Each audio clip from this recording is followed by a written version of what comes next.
E aí, galera, boa noite.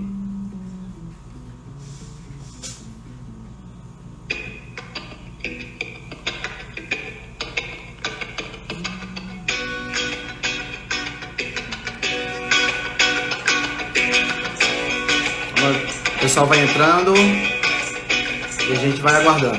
Às 8h50 em ponto, às 20h50 a gente começa, tá bom?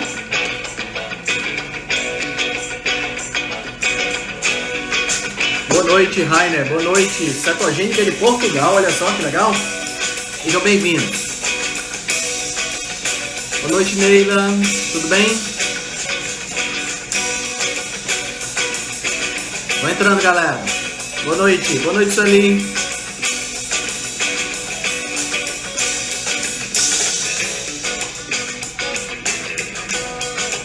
Boa noite, Clóvis.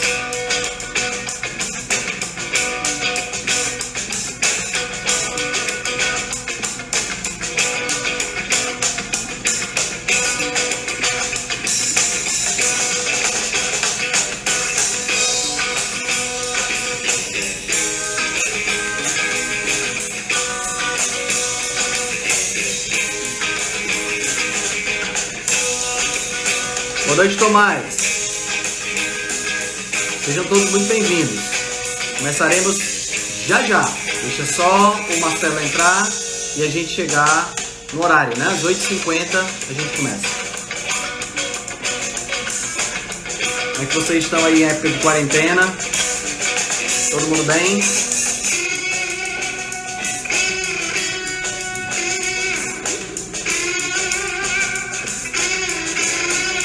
Show, 8h50.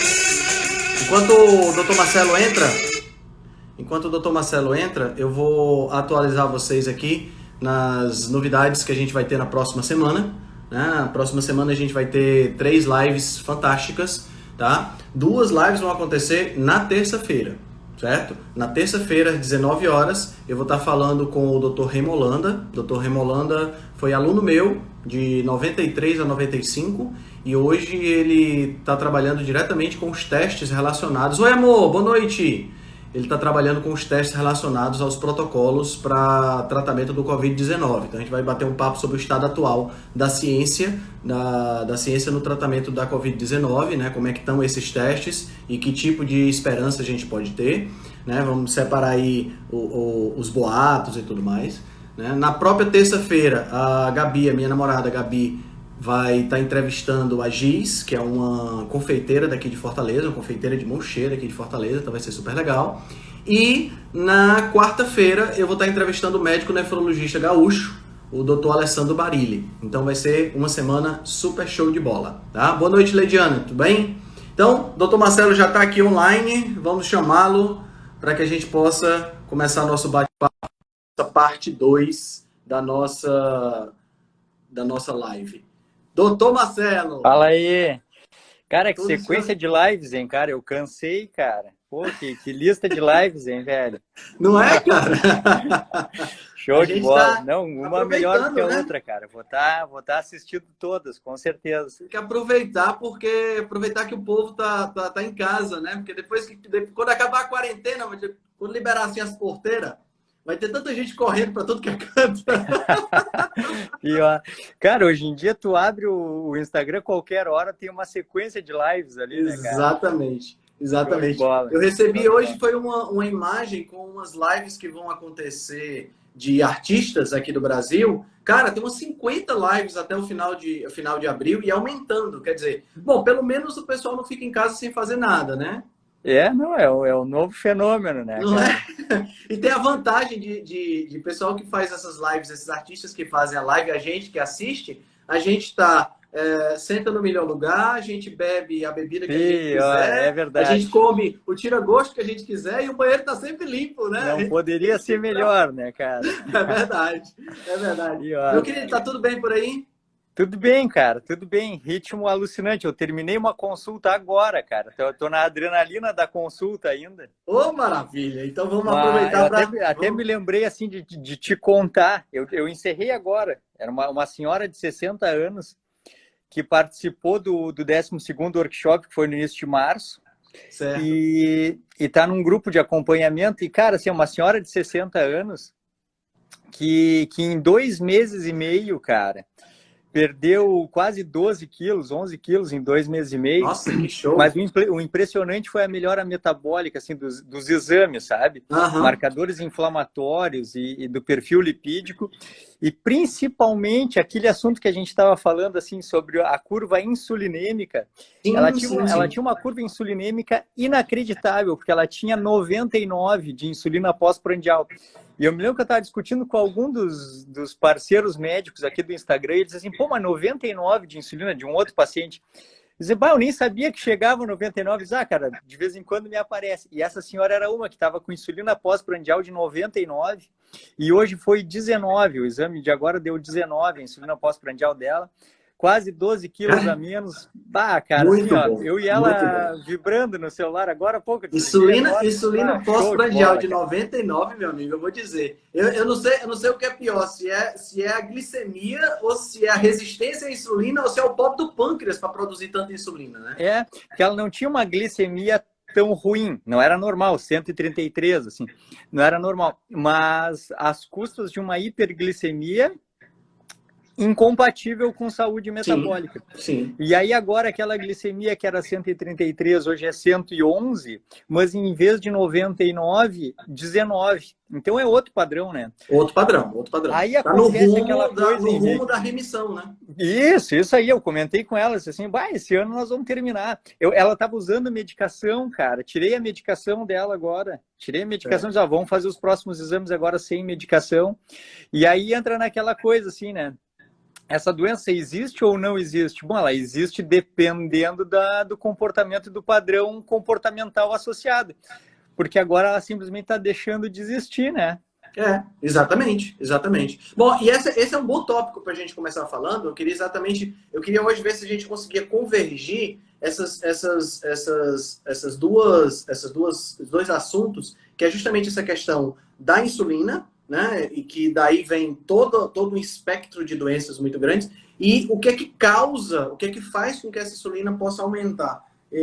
A gente sabe que a insulina é um hormônio que ajuda no controle, ajuda em vários aspectos, mas principalmente ele ajuda no controle da glicemia, né? O foco dele, né, é colocar a glicose para dentro das células na medida que você come. Então você vai sempre ter um aumento da insulina depois da alimentação, é claro, né? A não ser que Certo. você coma só gordura, que é o único macronutriente que não Isso afeta, aí, né? isso aí. Mas se você comer qualquer tipo de carboidrato ou qualquer proteína, você vai ter um pouco de aumento no caso das proteínas e um aumento maior no caso dos carboidratos. A minha Exatamente. pergunta para ti é a seguinte: o que é que pode fazer o corpo entrar num processo de secreção exagerada de insulina, Isso. independente de qualquer coisa, né?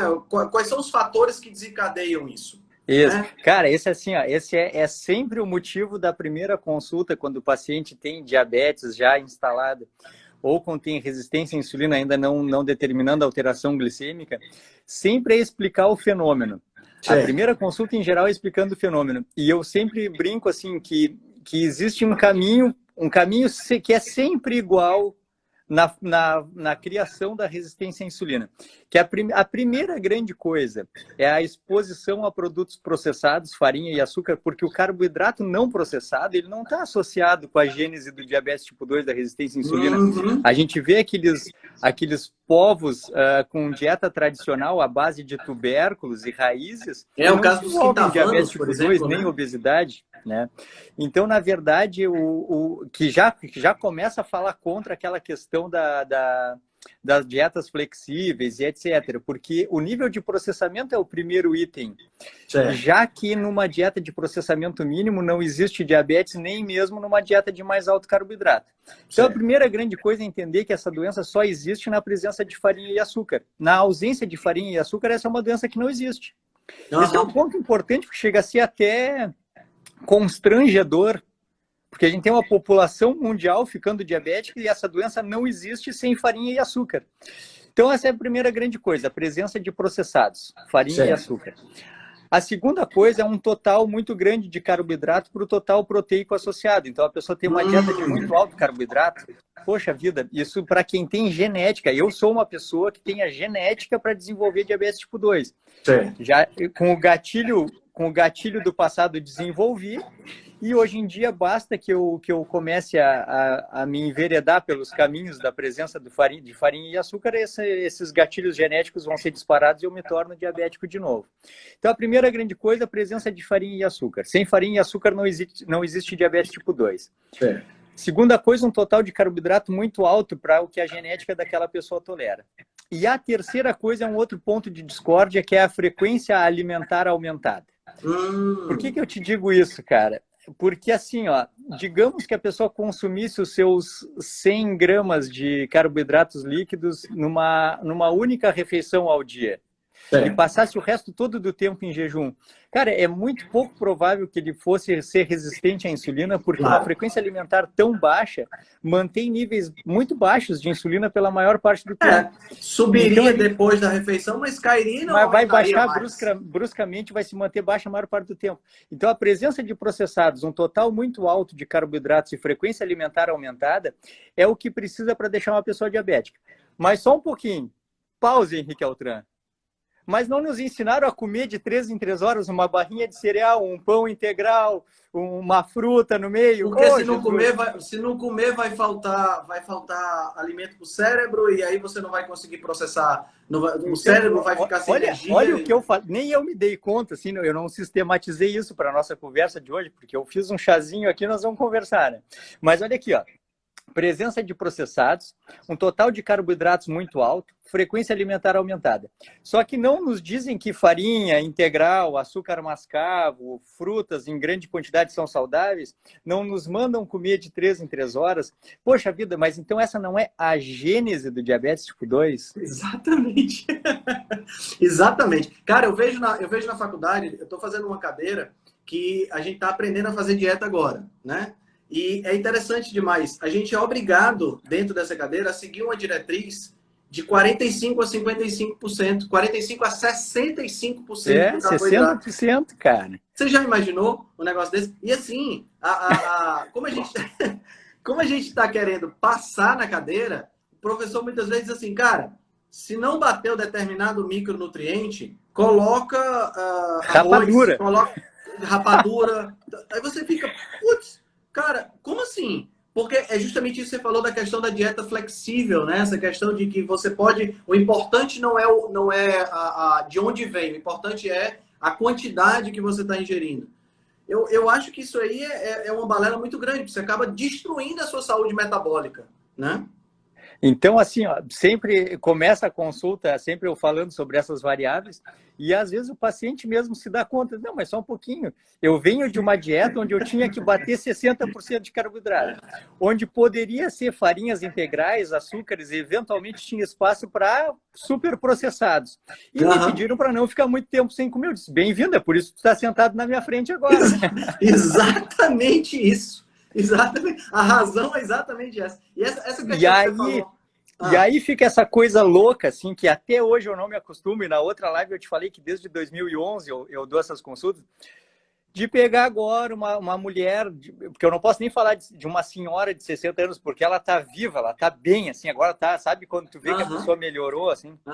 E aí tu pega uma pessoa de 60 anos, que vinha com essas orientações padrão, e tu simplesmente diz assim, então agora nós vamos fazer o contrário. Nós vamos ir de trás para frente. Nós vamos criar um período de abstenção de processados, não vamos mais comer farinha, açúcar, óleo, frituras, álcool e seus derivados mesmo integrais. Nós vamos diminuir a frequência alimentar e não vamos mais beliscar nos meios. E nós vamos diminuir o total de carboidratos, incluindo restrição dos bons carboidratos para esse começo da dieta.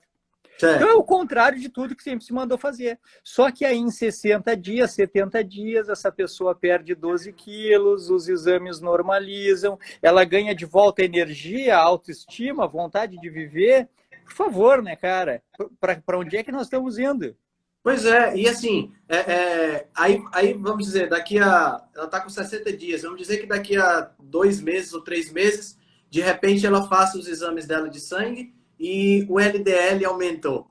Aí, isso é motivo Né? Aí Ó, ela, viu? Mas, ó, viu? Agora o LDL tá aumentou. vendo? O LDL aumentou, então você tá, né? Então, quer dizer, é uma medicina de números que não faz Mas, sentido.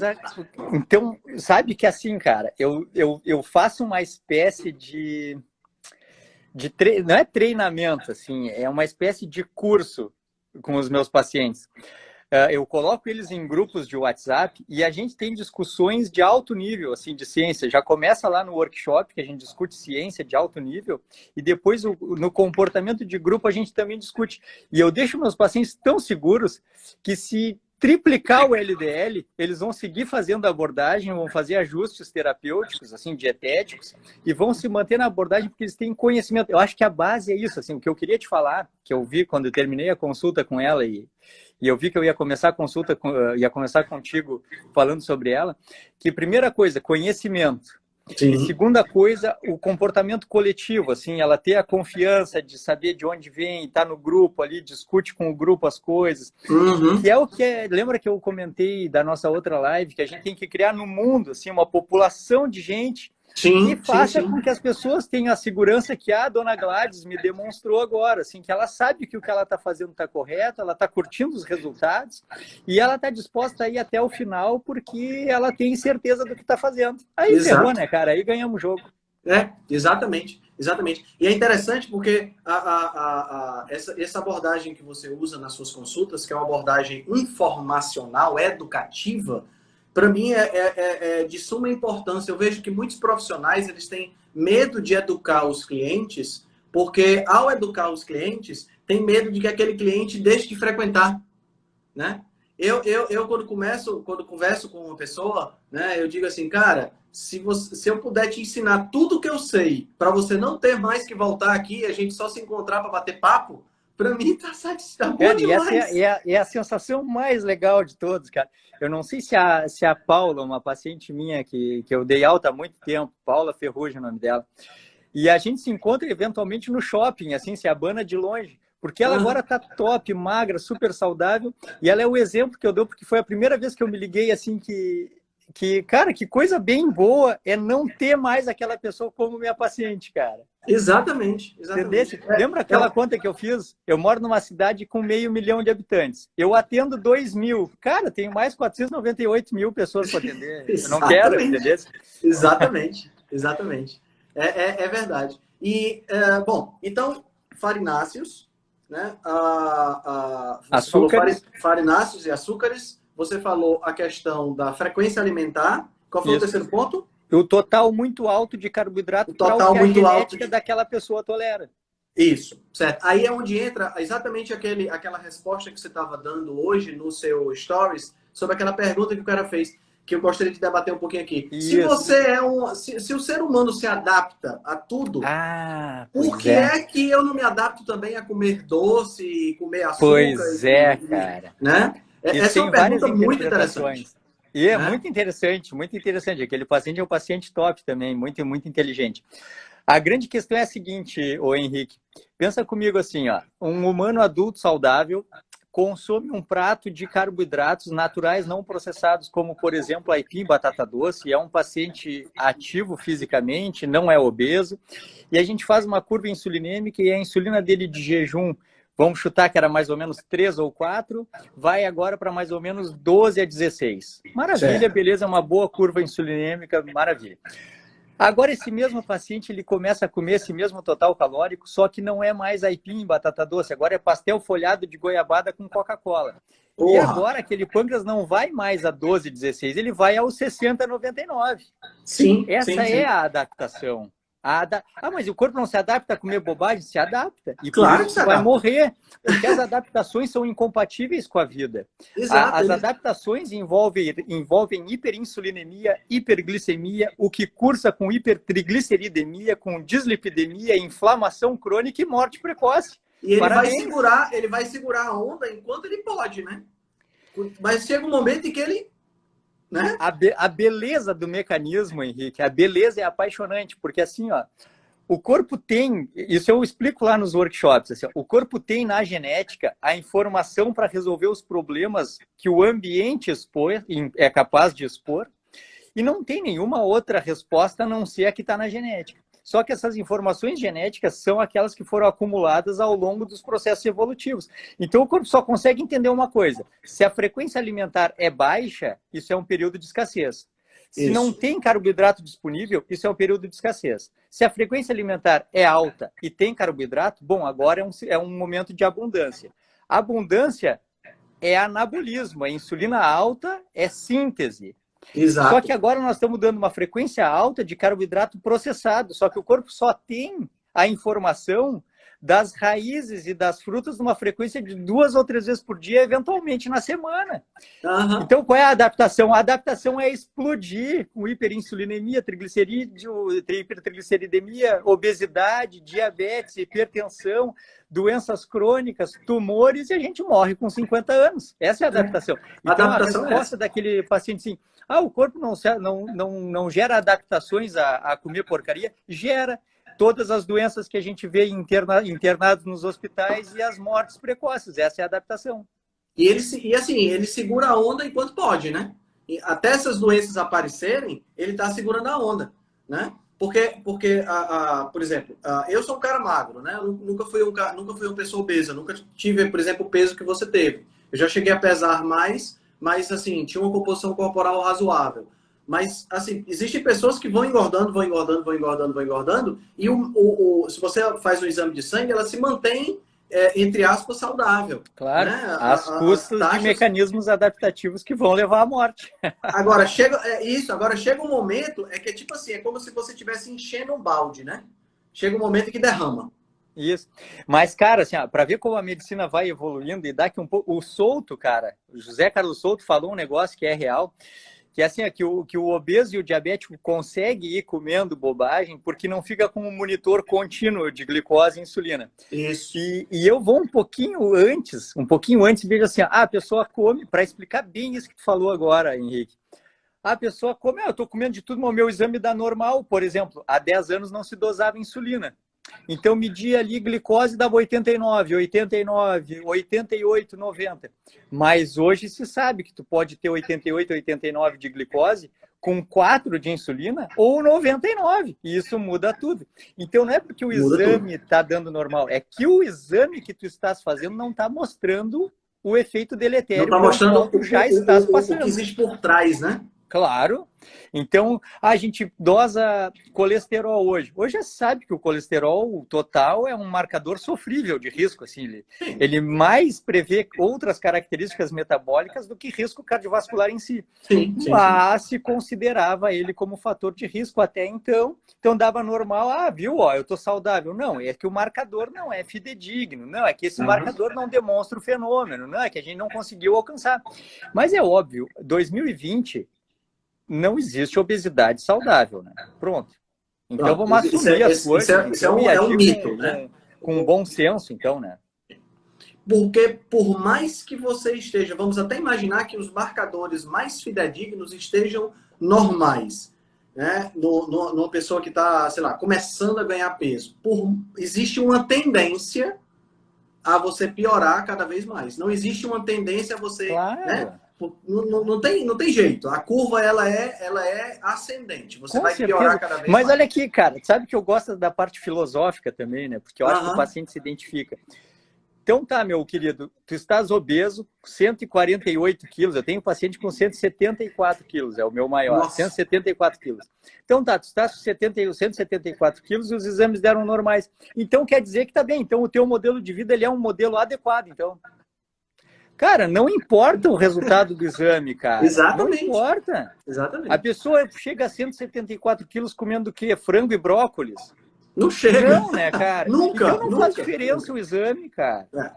Entendeu? É verdade. Se a gente vai entender que a obesidade e as doenças crônicas vêm do descompasso entre a realidade biológica e a realidade que a sociedade impõe.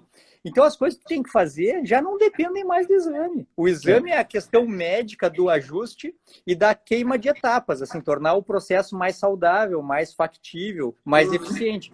Agora, o que tu tens que fazer, meu velho amigo, tu já tinhas que fazer independente do exame dar normal ou não. Exatamente. Surgiram 2 perguntas aqui, Marcelo, para a gente aproveitar esse tema. Primeiro, a Gabi, minha namorada, ela perguntou o seguinte, ela é bariatrizada, certo? Tá, Ela é bariatrizada há quase 15 anos, eu acho. tá. E ela não consegue comer, ela não Não consegue consegue. ficar sem... Então aí É, já é uma questão é. específica, né? Isso, é. Não, mas assim, ó, eu tenho vários pacientes que já fizeram bariátrica, vários, vários. A Certo. grande coisa é que realmente a minha variável minha variável preferida é a frequência alimentar baixa. Eu acho que Certo. os períodos de jejum, eles são assim, eles são um reencontro com a ancestralidade. Eu acho que os períodos de jejum são uma coisa assim que nos devolve à humanidade, sabe? Uhum, Mas isso é uhum. uma coisa assim, tá provado que a restrição calórica voluntária, desde que bem acompanhada com um processo nutricional adequado, tem os mesmos efeitos positivos no longo prazo. E o paciente bariátrico, ele vai ter que cair para essa parte assim do controle voluntário das porções e da frequência alimentar. Porque magicamente a natureza nos colocou um estômago grande e um tamanho ideal de intestino delgado para que a gente não precise controlar isso. Quando o cirurgião foi lá e quebrou essa arquitetura, a partir de agora esse controle vai ter que ser voluntário. Certo. Então, o que nós podemos entender só?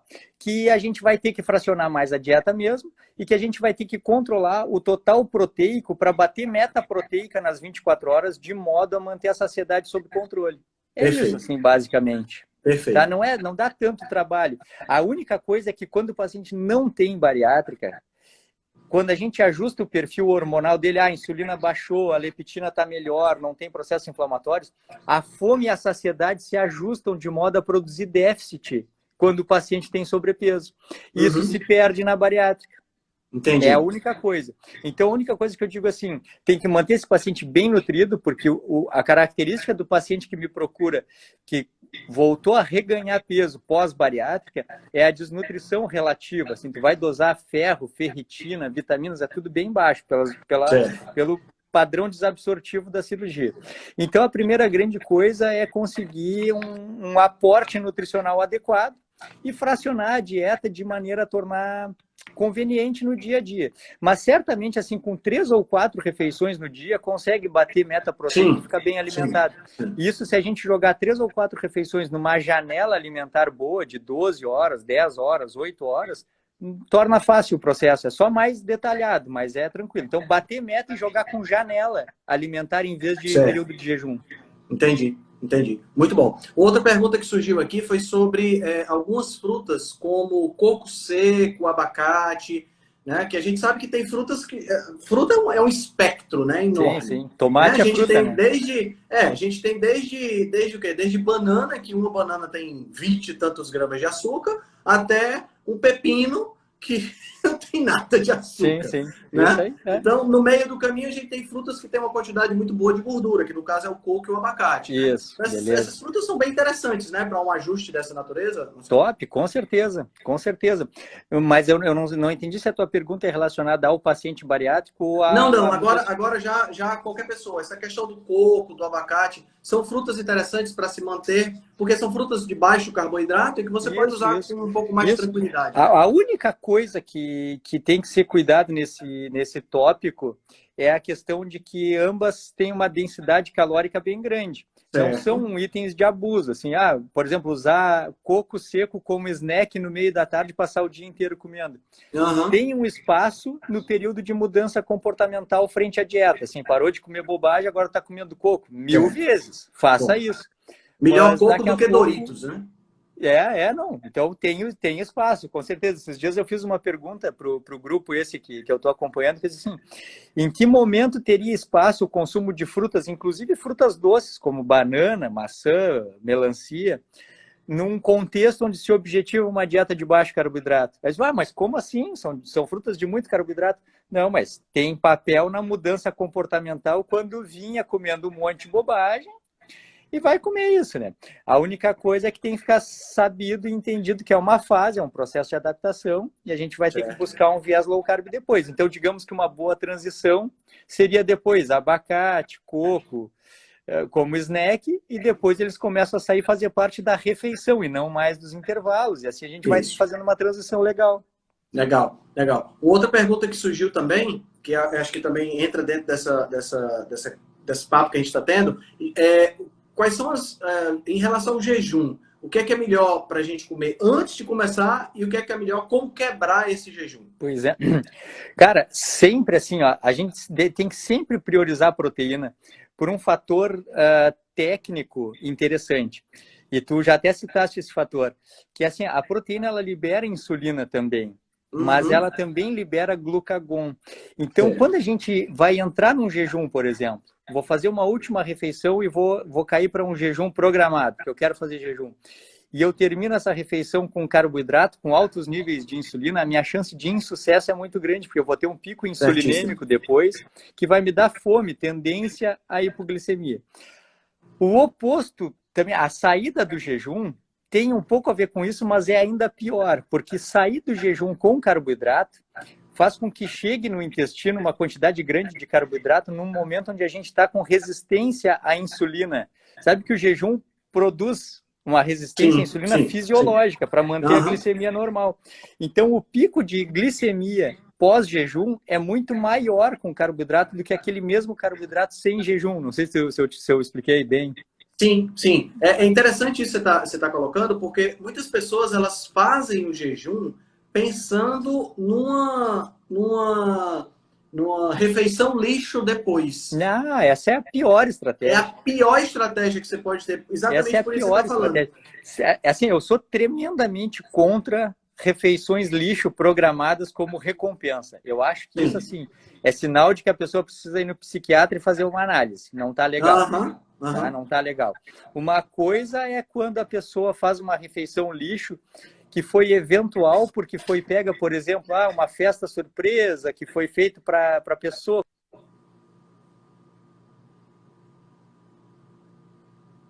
Opa, deu uma travada aqui. Nada que não caia.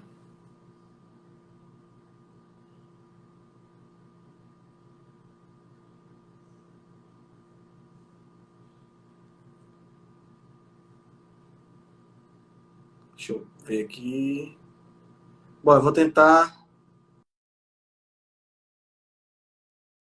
colocar de novo. Foi, ele caiu. Vamos ver aqui. Cadê você, Marcelo? Pronto, estou chamando ele aqui de novo para não ter risco da gente errar. Cara, não sei, para mim pausou total aí. Pausou tudo. Foi. Pois é. Foi. Mas aí estamos de volta. O que era que tu estava me comentando? A gente tava falando sobre essa questão da saída do jejum e dessa questão dessa resistência à insulina fisiológica. Fala mais um pouquinho sobre resistência à insulina do ponto de vista patológico e como é que seria uma resistência à insulina fisiológica. Cara, assim, ó, isso é uma coisa lindíssima de entender e explica, inclusive, alguns estudos com interpretações inadequadas. Muito importante isso, cara.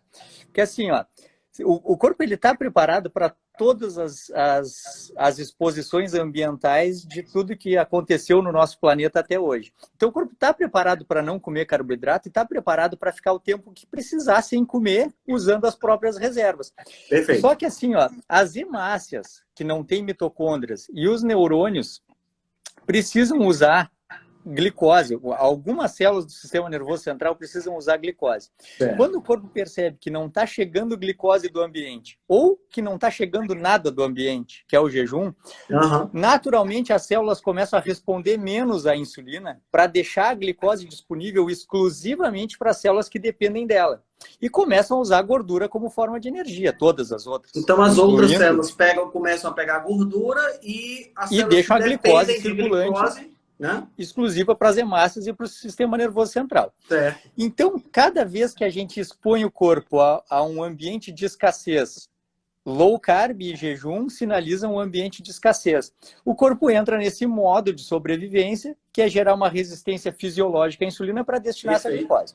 A outra coisa que acontece, Henrique, é o seguinte, ó, quando a gente faz uma refeição low carb com calorias suficientes, mas onde a fonte energética principal é a gordura, também existe uma resistência fisiológica à insulina. Isso foi muito mal interpretado por alguns estudos em roedores, que disseram que então gordura aumenta a resistência à insulina e que quem tem resistência à insulina não pode fazer dietas de baixo carboidrato porque a ingestão de gorduras aumentou a resistência à insulina. É a Cara, história de que aumentou a o resistência à que causa insulina, que é um diabetes é mecanismo gordura, né? fisiológico. Claro. O que ficar dizendo que o que causa diabetes é gordura, quando não faz sentido nenhum. Claro. Assim, Né?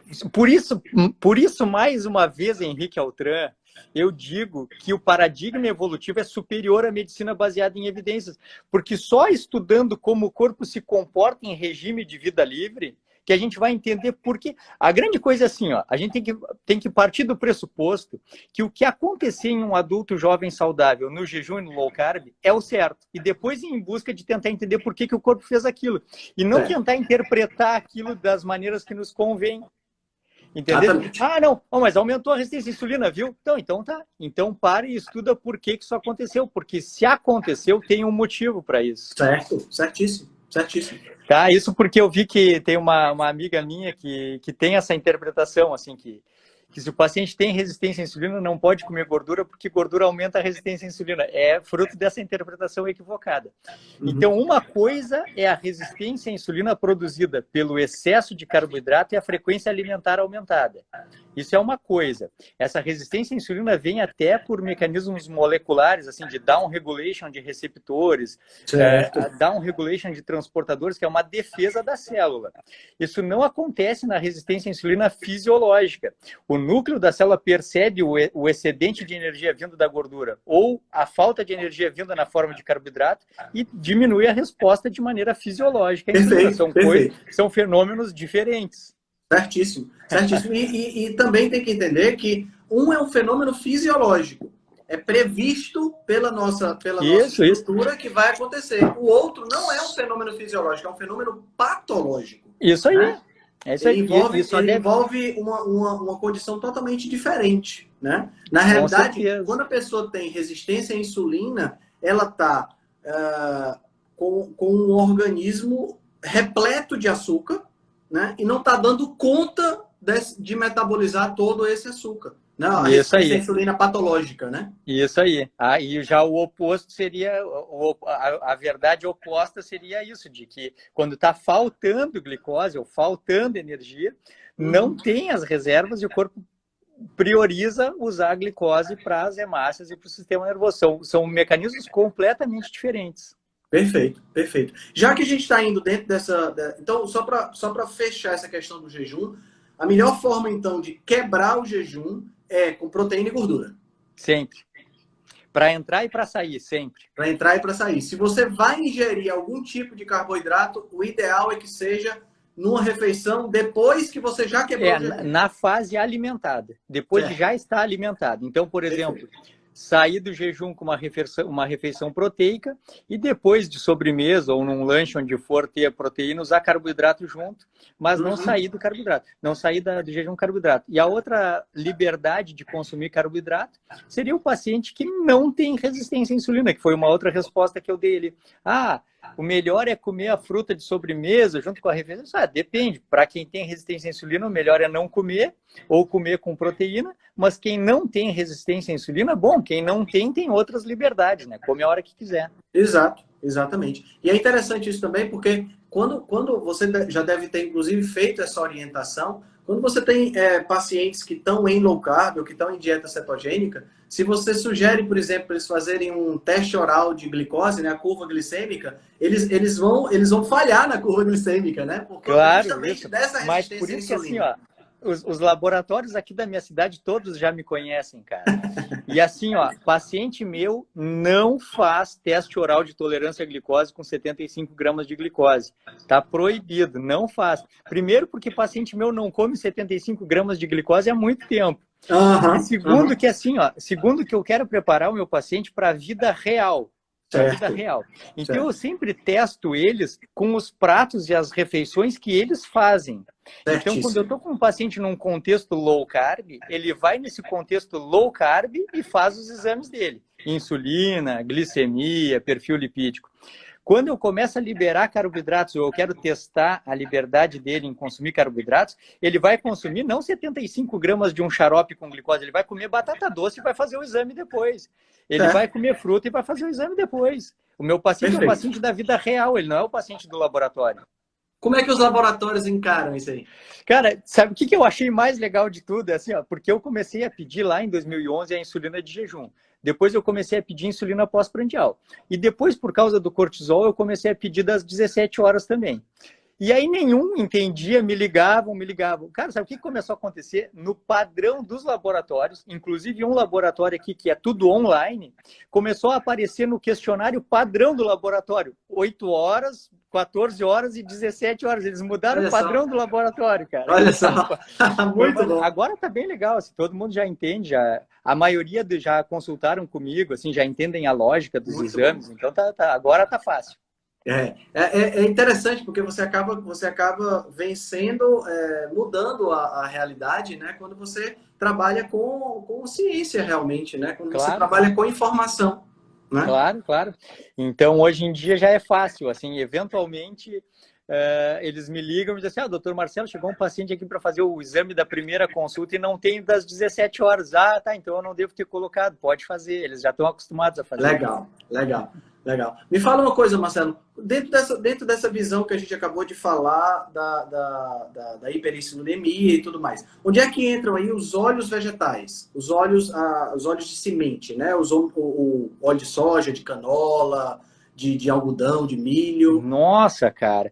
Não, isso é uma coisa assim, ó. Lembra que eu te falei que eu precisei fazer química antes para poder passar no vestibular? Sim. E aí eu fiz essa extração de óleo no laboratório, cara. E na época eu não dava a menor bola, né? Porque eu não era nem estudante de medicina ainda. Então tu imagina ter que usar hexano, que é um solvente, é um hidrocarboneto, é um derivado do petróleo.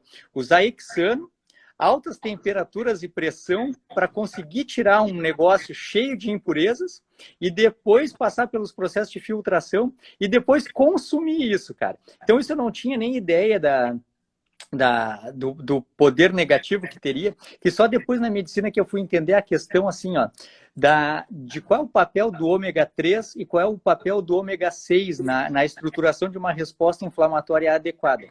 A primeira coisa é a gente entender que inflamação é uma coisa adequada. Inflamação permite que os tecidos se regenerem. O problema é a inflamação exacerbada, onde a cicatrização dificulta o exercício da função daquele tecido. Perfeito. Essa é a grande coisa, a diferença entre uma cicatrização adequada e a cicatrização no sentido de gerar uma cicatriz não funcional. E quando a gente consome esses óleos, todos eles, os óleos vegetais extraídos de semente, eles geram no contexto alimentar uma desproporção em muito ômega 6 e pouquíssimo ômega 3 para o mesmo total.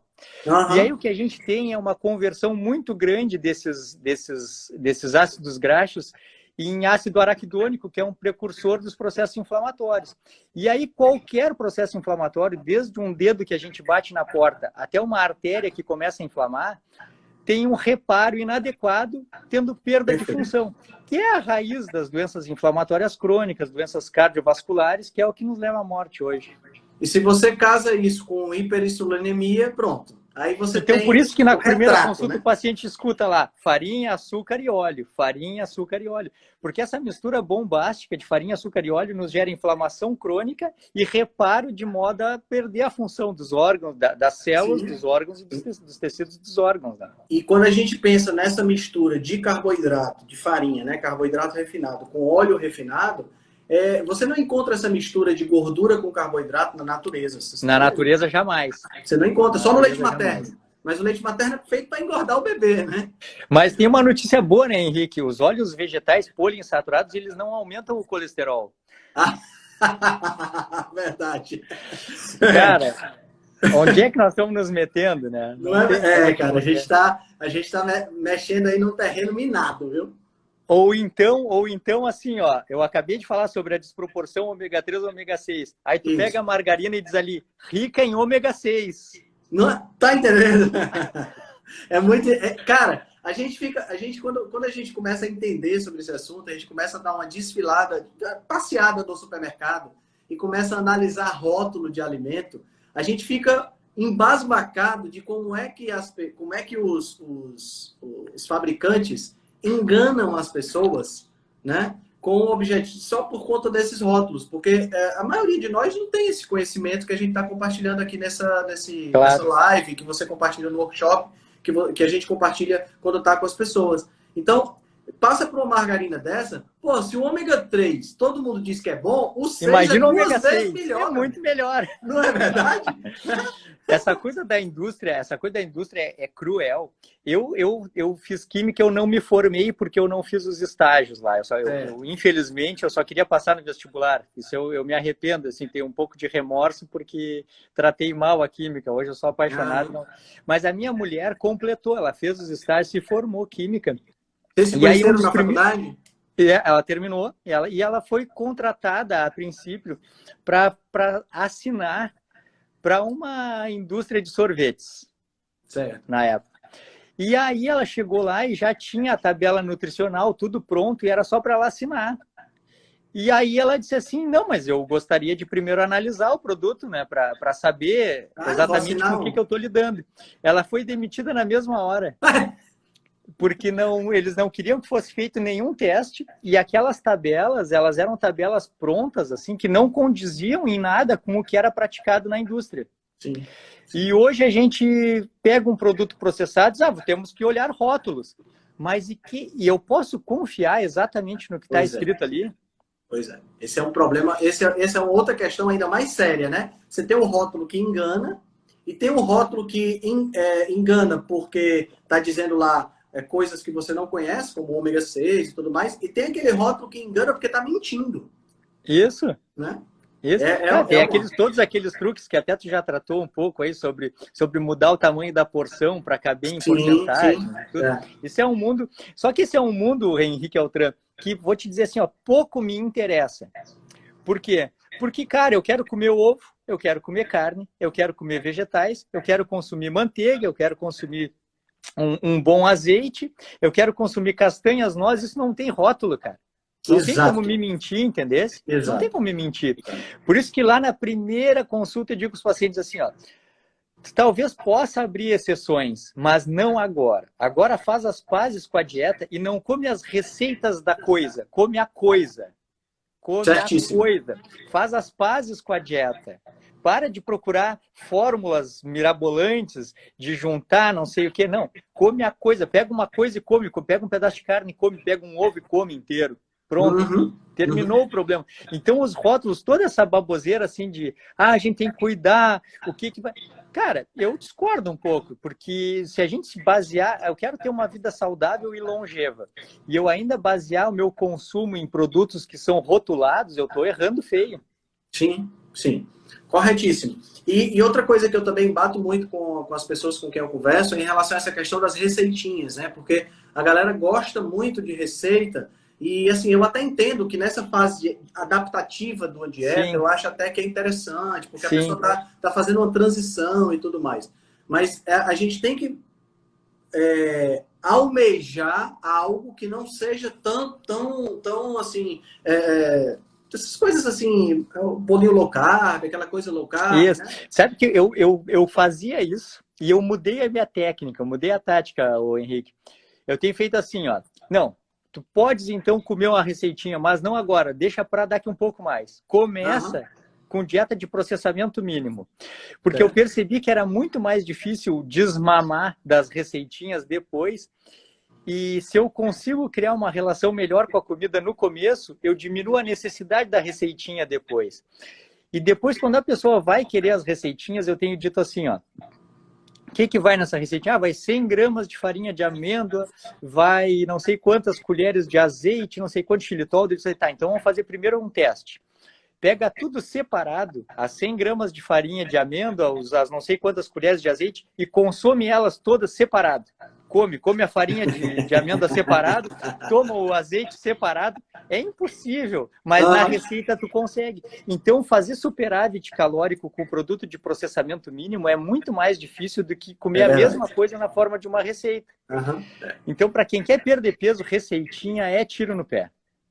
E assim, a gente não está falando aqui das receitas, elas têm o lugar delas, entendeu? Tem, você não vai fazer, com certeza. Você vai fazer uma festa de aniversário, você vai fazer um bolo, você tem que usar uma receita, pô. Claro. Você não vai fazer um bolo, sei lá, Não Não, rola, com você tem que certeza. fazer uma receita, né, claro? Não, e tem um outro lugar ainda também, que é o seguinte, Henrique.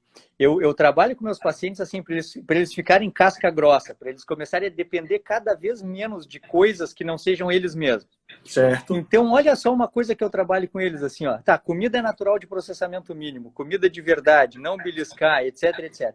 E aí daqui um pouco tu tá assim, precisando de recompensa, tu tá, sei lá, estressado, trabalhou demais, dormiu mal, sei lá. E aí agora tu come uma receitinha dessas. Esses dias a Ana me deu umas trufas low carb de chocolate com amêndoa. Cara, eu comi aquilo assim, parecia que eu estava recebendo um abraço, assim, um carinho, tu entendeu? Aham, Então não precisa mais ser sonho de valsa, não precisa mais ser uma isso. pizza com Coca-Cola, porque a gente vai ficando tão casca grossa que uma receitinha já nos dá aquela recompensa que precisa para seguir a dieta Perfeito, adiante. perfeito, perfeito. Muito bom mesmo. Teve uma pergunta aqui que surgiu, Marcelo, falando sobre óleo. Foi a Kim Man SC. Ela falou o seguinte: troquei o óleo de peixe para óleo de chia e tomo uma colher de chá por dia. Nesse contexto, o óleo de peixe ou óleo de semente? Tá, Eu nem não, sabia que existia certa, óleo de chia. pois é, né, que tem aquela coisa do ômega 3 vindo de fontes vegetais, né? Que é o Então, grande exato. erro esse, assim, de procurar na chia o ômega 3 que não se conseguiu nos Na produtos chia, animais. na linhaça, né? Que é Isso, isso. o ácido Isso nunca vai dar alfa-linolênico. certo porque a gente é muito ruim em converter o ômega 3 vegetal no EPA e DHA que a gente precisa usar para ter o efeito anti-inflamatório. Então, Exato. certamente essa resposta seria o óleo de peixe. Mas eu gostaria de dar uma outra resposta, que é a seguinte, assim, ó. Eu estudo todos os médicos que trabalham com essas abordagens parecidas com a nossa, assim, de entender a vida como um todo, beleza. Mas tem uma coisa que eu discordo e eu nem sei a tua opinião e eu quero escutar a tua opinião, Henrique. Claro. Que é assim, ó, cara, eu não gosto de suplementações, não gosto. Eu também sou bem. Eu não sou contra a suplementação. Eu acho que elas têm o lugar delas, Eu mas acho que só assim, ó, em casos muito específicos. em casos bem específicos, mas assim, eu acho que a gente tem que conseguir trazer da nutrição Sim. os cofatores enzimáticos, os minerais, as vitaminas, o que a gente precisa para ter saúde. Quando tu tentar me convencer que a minha saúde e longevidade vai depender de 100 gramas disso e de uma dose daquilo e uma cápsula do não sei o que e uma colher, não quero, eu não quero, isso tem que estar errado, não faz sentido. Do Não faz ponto de sentido. vista evolutivo, não faz Não sentido faz nenhum. sentido. Não faz sentido. Não faz Não sentido. faz sentido. A Então, gente não assim, ó, teria chegado aqui se a gente então, dependesse de suplemento. não, mas é que para conseguir isso aí teria que comer vísceras. Bom, então nós vamos comer vísceras. Mas eu Pronto. não consigo. Bom, então a gente vai fazer um jeito de conseguir. Teria que comer peixes e frutos do mar. Bom, então nós vamos comer peixes e frutos do mar. Mas eu não consigo. Bom, Exatamente. então nós vamos conseguir. Ah, Tá? Eu não como tantos produtos animais. Bom, então vamos buscar nas fontes vegetais, então, o que for possível e ajustar a dieta. Lembrando que eu considero uma dieta adequada um viés carnívoro. Então, se a pessoa come nose to tail, certo. Do focinho a do cauda. nariz até o rabo, bom, Aham. eu já sei, não vai faltar nada. Eu não Exatamente. como tudo quanto é produtos animais. Bom, então vamos aumentar as variedades vegetais. Mas no momento em que a minha saúde depender de uma cápsula de espirulina, de uma porção de clorela, de uma cápsula de ômega 3, bom, então a minha dieta ainda não está eficiente. Exato, exato. Eu penso da mesma forma e eu converso com as pessoas também dentro dessa mesma filosofia. Tanto que hoje, assim, a gente vê uma. Eu não queria usar a palavra corrupção, porque eu acho que é uma palavra muito forte, mas eu acho que é isso mesmo que acontece. Já entendi. Né? Tanto dentro da medicina quanto dentro da nutrição, a gente vê uma associação muito grande dos nutricionistas com a indústria de suplementos, dos médicos com a indústria farmacêutica. Né? Então, quer dizer, o cara vai para uma consulta com o nutricionista, paga, sei lá, 300, 400 reais e sai de lá com 3 mil reais de suplemento para tomar. Isso. Não pode estar certo. Não funciona desse jeito, cara. O cara sai com 3 mil reais de suplemento para tomar e a dieta dele tem tapioca com banana e aveia no café da manhã. Não pode estar certo. Não vai dar certo. Então, assim, tem vários médicos que eu admiro o trabalho, admiro o conhecimento, a coragem até de se expor, tudo, mas eu barra nessa parte onde começa, assim, onde a longevidade começa a depender de suplementações. Não consigo concordar, porque conforme eu for deixando, eu não consigo publicar tanto no Instagram quanto eu gostaria. Mas o que o meu paciente aprende comigo é que o corpo, para ser longevo e saudável, ele tem que ser desafiado.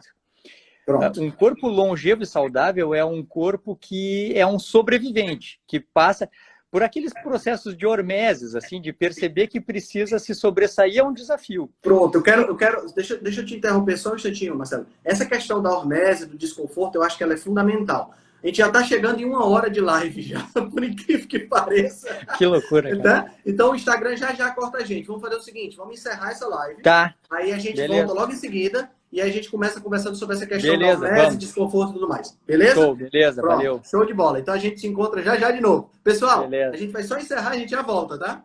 Beleza. Já estamos de volta, né? Vamos ter aí mais um bom trabalho agora, falando um pouquinho sobre essa questão da hormese, do desconforto, essa coisa toda. Vai ser show de bola. Oi, Roseni, oi, Leandra, Fabão, fala, Túlio, Renato, fala, Serjão. Só aguardando o Marcelo entrar já de volta para a gente poder começar o nosso papo. Oi, Thaís, oi, Ana, Melissa, Marcelo, pronto, já entrou. Show de bola, vamos nessa.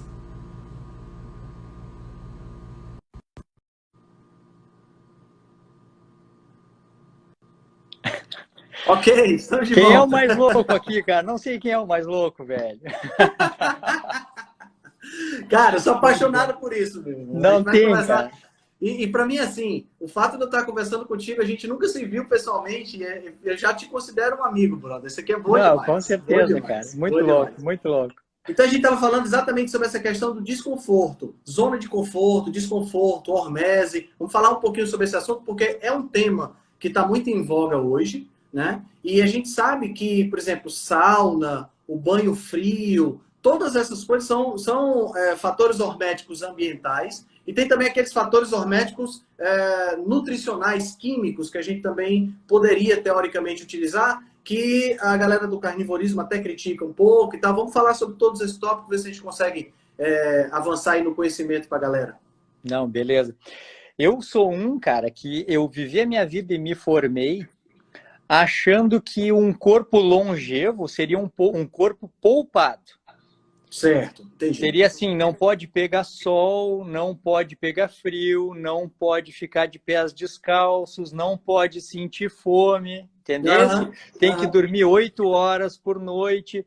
Esse vai ser um corpo longevo. E além disso, ainda então, pegando o gancho do que a gente estava falando lá, vai suplementar com ômega 3, vai suplementar com antioxidantes, vai suplementar com proteína, vai tomar medicação anti-inflamatória. Esse é o cara que vai viver. Esse cara vai morrer.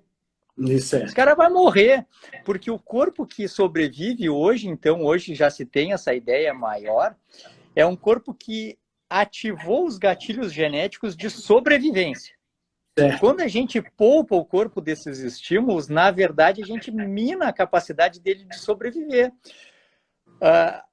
Paciente meu me vê, porque eu boto vídeo, eu mostro assim, de pés descalço, fazendo exercício na chuva, pulando na piscina gelada, fazendo exercício até a fadiga, até a falha, jejum, low carb, a presença das boas gorduras, o déficit calórico produzido pelas janelas alimentares pequenas.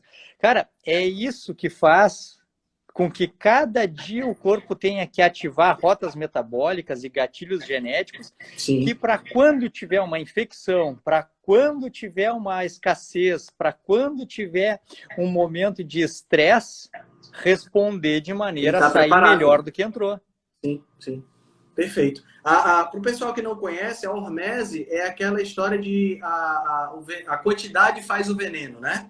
Em pouquinha quantidade te estimula a ter uma reação que vai te proporcionar resistência, em alta quantidade pode te matar. Então a gente divide basicamente em 2 tipos de estímulos. Os estímulos ambientais, que seriam aí o calor, né? O banho gelado, né? Que provocam um desafio, né? E a gente reage com esse desafio. Isso já tem muito estudo né, as Sim, sim. sirtuínas e uma série de outras rotas metabólicas e marcadores genéticos que são alterados quando a gente toma banho frio, quando a gente faz sauna e essa coisa toda.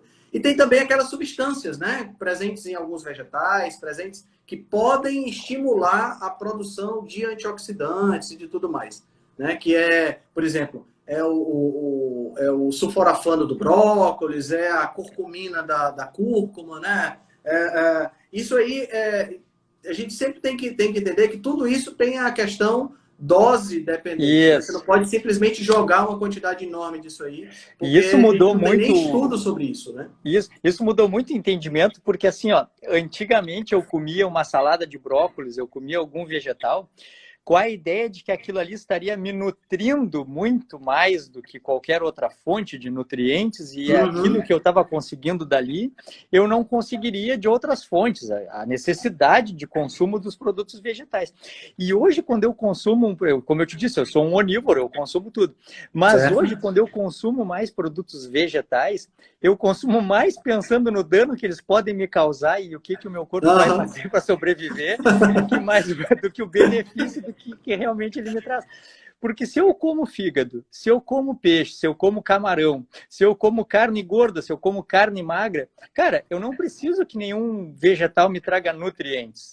Perfeito. Então, para que eles são alimentos de sobrevivência? Eu acho que a gente também está adaptado a eles, consegue extrair deles nada perto do que nos fizeram acreditar e tem a benesse de ser moderadamente agredido por eles, o que nos torna mais fortes a partir do consumo deles. Então, é só mudar um pouco o entendimento. Assim, não é que a gente não é para comer vegetais. Não, a gente pode comer tranquilo, muito menos do que se esperava e com um intuito diferente do que se fazia antigamente também. Só isso. E vendo sempre aquela questão da individualidade biológica, né? Por exemplo, a gente tem aí tá assistindo a gente aí a Cecília, que eu até entrevistei no live, não sei se chegou a ver. A Cecília, ela não pode chegar perto de vegetais que ela já tem problema, entendeu? Ah, sim. Então a gente tem que ter e ao contrário, eu né? estava vendo esses dias o Sorrentino falar numa live lá, não me lembro com quem, que assim, a gente não conhece as intolerâncias às proteínas animais. Intolerâncias, assim. Pode ter alguns processos alérgicos, mas que também são questionáveis, porque depende de outros fatores, terceiros, mas não conhece, assim, alergia a proteínas animais, assim, da carne. A gente pode não comer por motivos culturais ou religiosos, mas se a pessoa não digere bem a carne, provavelmente é por doença inflamatória intestinal ou por carências enzimáticas produzidas por outras doenças, mas que não foram causadas pela proteína animal. Não se tem conhecimento desse tipo de doença. Pois é, às vezes a pessoa come carne e fica dizendo, mas carne é difícil de digerir, não sei o quê, mas ela nem pensa no omeprazol que ela usa. Que minou a capacidade dela de começar a primeira quebra das proteínas. Pois é. Mas eu vou mais adiante ainda, cara. Tu imagina assim, ó, o que é um ambiente intestinal de um paciente que consome medicamentos, que consome glúten, que consome lecitinas, que consome corantes, que consome uma grande capacidade de fibras que pode levar, por exemplo, a sobrecrescimento bacteriano do intestino delgado, e aí come um pedaço de carne e se sente mal. E aí a culpa é da carne.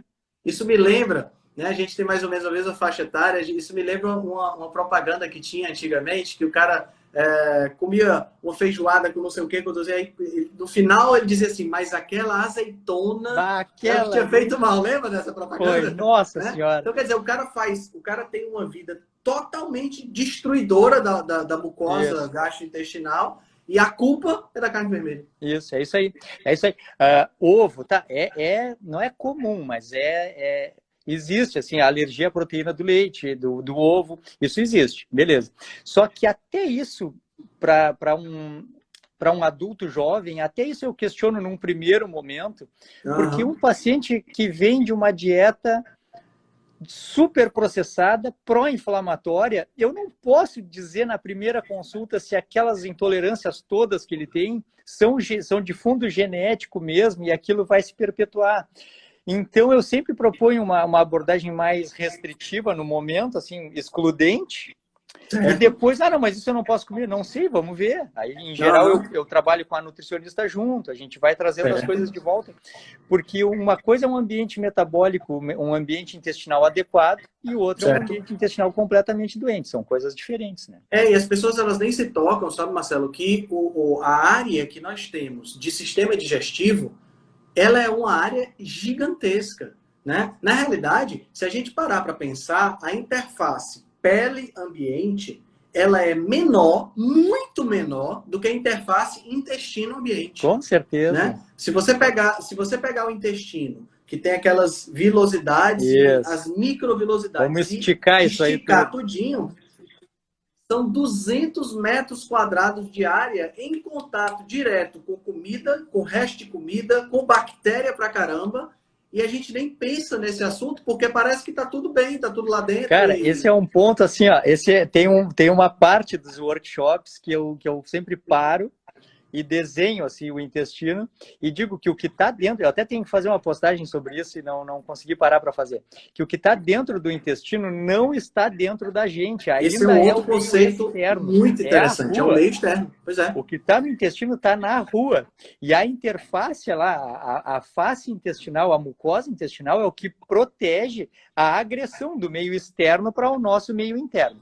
Exato. E aí, cada vez que a gente insiste no consumo de processados, na polimedicação, nos produtos com corantes, conservantes, antibióticos, coisas que deturpam a microbiota, o pH, a concentração de íons, que a gente altera o ambiente metabólico mesmo ali, aquelas proteínas que ligam uma célula na outra, chamadas zonulinas, que formam a tight junction, se rompe e o nosso intestino fica permeável. Exato. E a partir de então, o meio externo consegue nos atacar. Exatamente. Então, esses tempos, eu fiz uma pergunta para uma paciente minha, que assim, tinha uma paciente, uma outra paciente, até era um homem que estava com um abscesso hepático. E era um abscesso bacteriano não específico, assim, não era ameba, não era nada dessas coisas, era um abscesso amebiano. Então fica se procurando causas, assim, pode ser um abscesso dentário que fez uma bacteremia, chegou lá. Mas uma causa importante, não epidemiologicamente, mas importante no sistema, na parte do mecanismo, é isso, um intestino permeável permite que tudo passe, inclusive bactérias vivas ainda. Exatamente. E a absorção toda das coisas que o intestino coloca para dentro do sistema circulatório vai pela veia porta direto para o fígado. Então a gente se preocupa com um dente cariado, um abscesso, só que essa pessoa está comendo McDonald's e fritura o tempo inteiro. E aí o médico diz, não, tem um abscesso, causas desconhecidas. Tem uma palavra na medicina que é idiopática, quando não se sabe a causa. Não, isso aqui é de causa desconhecida. De causa desconhecida, nós temos ali 200 metros quadrados de superfície aberta para a rua, com fungos, vírus, bactérias e restos alimentares invadindo o sistema circulatório para falar de causas desconhecidas. Eu vi uma vez, eu estava assistindo escutando um podcast com o Ivor Cummins, né, que é um cara fantástico da parte de colesterol e gorduras. Ele é muito bom. Ele tem um livro muito bom, não sei se você tem, chama Eat Rich, Live Long.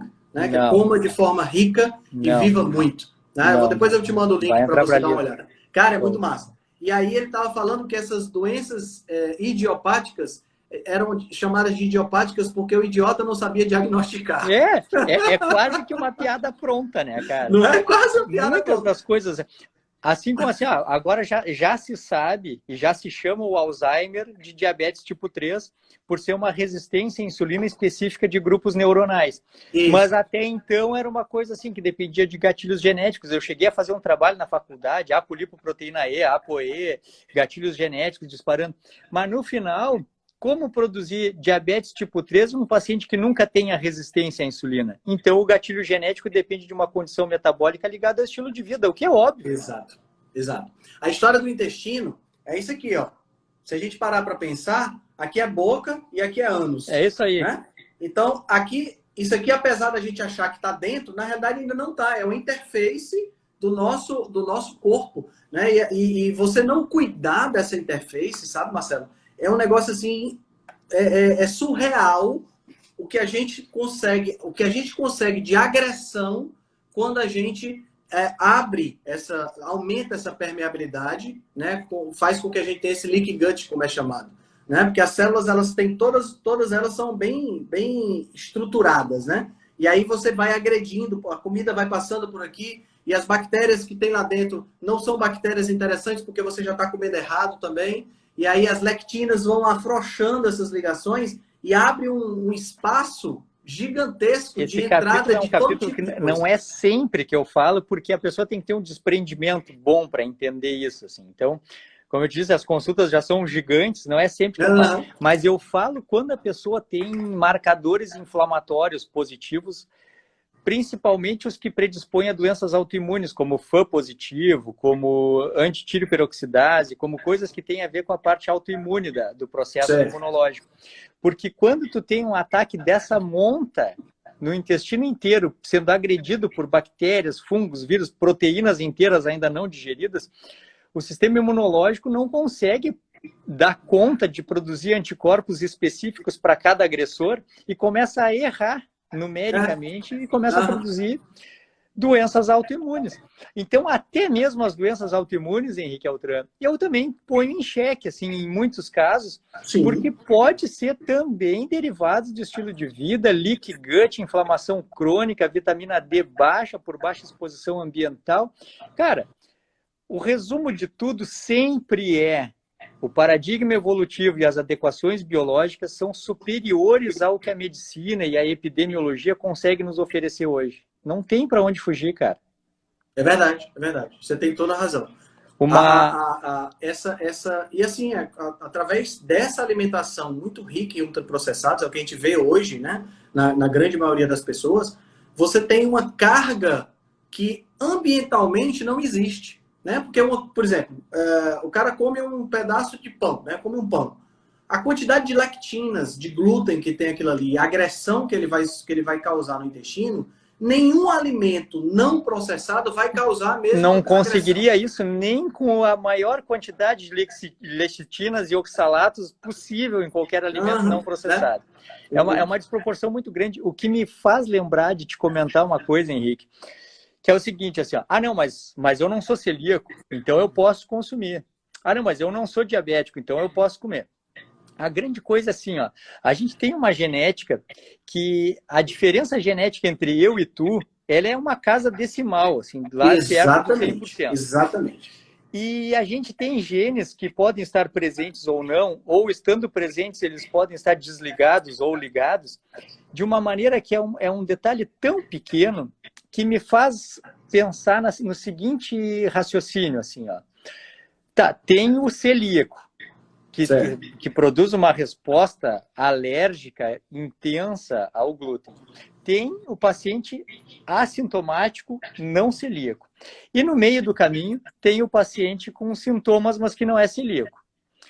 A grande coisa é a seguinte: todos nós, tanto eu quanto tu, a gente está em algum lugar desse espectro, isso é impossível de ser medido. Exato. A tolerância a carboidratos, tem quem consegue comer um monte de carboidrato, tem quem consegue comer muito pouco e já fica diabético. Mas eu e tu, a gente está em algum lugar desse degradê que é impossível ser medido. Só tem uma coisa que é igual para todo mundo: comida natural de processamento mínimo, frequência alimentar baixa, exposição ambiental adequada, respeitando o ciclo circadiano, deixa todo mundo forte, magro, saudável. Exato. Então nós vamos ficar discutindo o detalhe para saber o quanto de porcaria pode comer e o quanto pode se estressar a longo prazo. Que isso? Pois é. Nós estamos ficando loucos? Verdade, tá correto. O que nós estamos discutindo hoje, cara? A gente está discutindo aonde pode chegar para ver o quanto de cerveja pode beber, o quanto de pão pode comer, o quanto de anti-inflamatório e antibiótico pode tomar. Só um pouquinho, existe uma realidade onde nada disso está presente, que é uma realidade adequada biologicamente. Exatamente. Perfeito. Isso perfeito. Me angustia, sabe? Me estressa. E a gente vive hoje, toda essa situação que a gente vive hoje de pandemia e essa quarentena, essa coisa toda, né? E esses números alarmantes que a gente vê, como 99% das pessoas que faleceram devido à Covid-19 na Itália terem comorbidades metabólicas, né, terem problemas metabólicos. Aí você fica, 99%?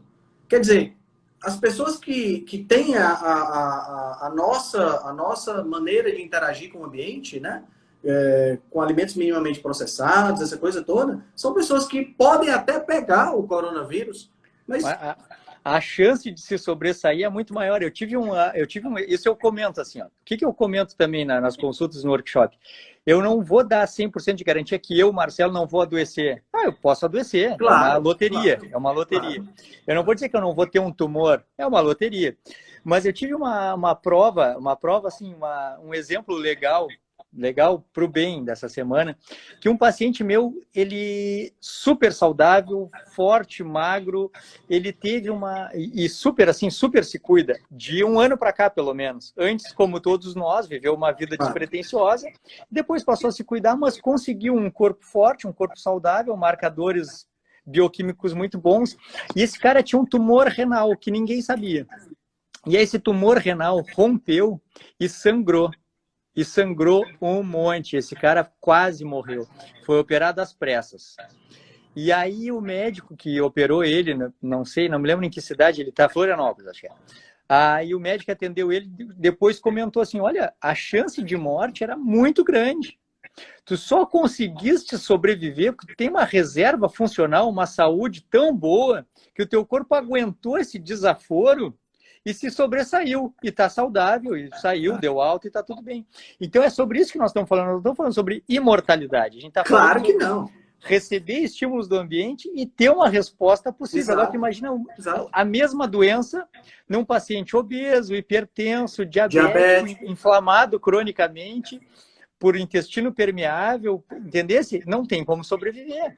Então, aquilo que a gente conversou no grupo do WhatsApp ali sobre o Covid, que, cara, é uma pandemia e, em partes, por causa de um estilo de vida fadado ao fracasso. A gente é muito doente, cara. Porque se a gente tivesse... Hoje eu estava lendo o relatório, até publiquei no Instagram, o relatório do CDC, referente ao último relatório que saiu. Nos Estados Unidos, a gente tem 42% de obesidade. Não é sobrepeso. Sobrepeso já está na casa dos 80%. Sim. 42% de obesidade e 9,2% de obesidade mórbida. É um negócio, assim, assustador. E aí você junta com aquela outra estatística que são 88% com pelo menos um sintoma de síndrome metabólica. Então você não tem ninguém saudável no país, pois praticamente. Você não tem então, assim, estamos sendo dizimados. Não, estamos sendo dizimados por um estilo de vida fadado ao fracasso, que foi a frase que eu botei ontem ali, assim. A gente está vendo uma população buscando saúde, mas vivendo de maneira a produzir em si doenças que nunca teria. E aí a medicina fica investindo muito dinheiro para a manutenção dessa saúde que não é programada em casa, no dia a dia, com medidas simples. Assim, a gente tem um hedonismo de querer viver como quiser, mas buscar ter a saúde de quem se cuida. É a coisa mais estranha do mundo. Exato. Eu vejo muito isso na academia que eu vou, que assim, eu treino numa academia de musculação que tem um preço bem tranquilo, né? Que é a Smart Fit, que é um preço barato. Tá. A galera quer ir na Smart Fit pagando R$100 por mês e ter tratamento da academia que o cara paga 500. Quer ter esse tratamento personalizado. Tá entendendo? É a mesma coisa, cara. É a mesma ideia. Mesma ideia de, eu me cuido. Eu vejo o que eu como, eu vejo o tempo que eu não como, eu vejo as proporções, de que eu tô alimentando o meu corpo, eu cuido da qualidade do sono, eu procuro me manter ativo, eu manejo o estresse adequadamente, eu separo o lixo orgânico do lixo reciclável, eu faço tudo que eu preciso fazer para ter um mundo e uma saúde boa.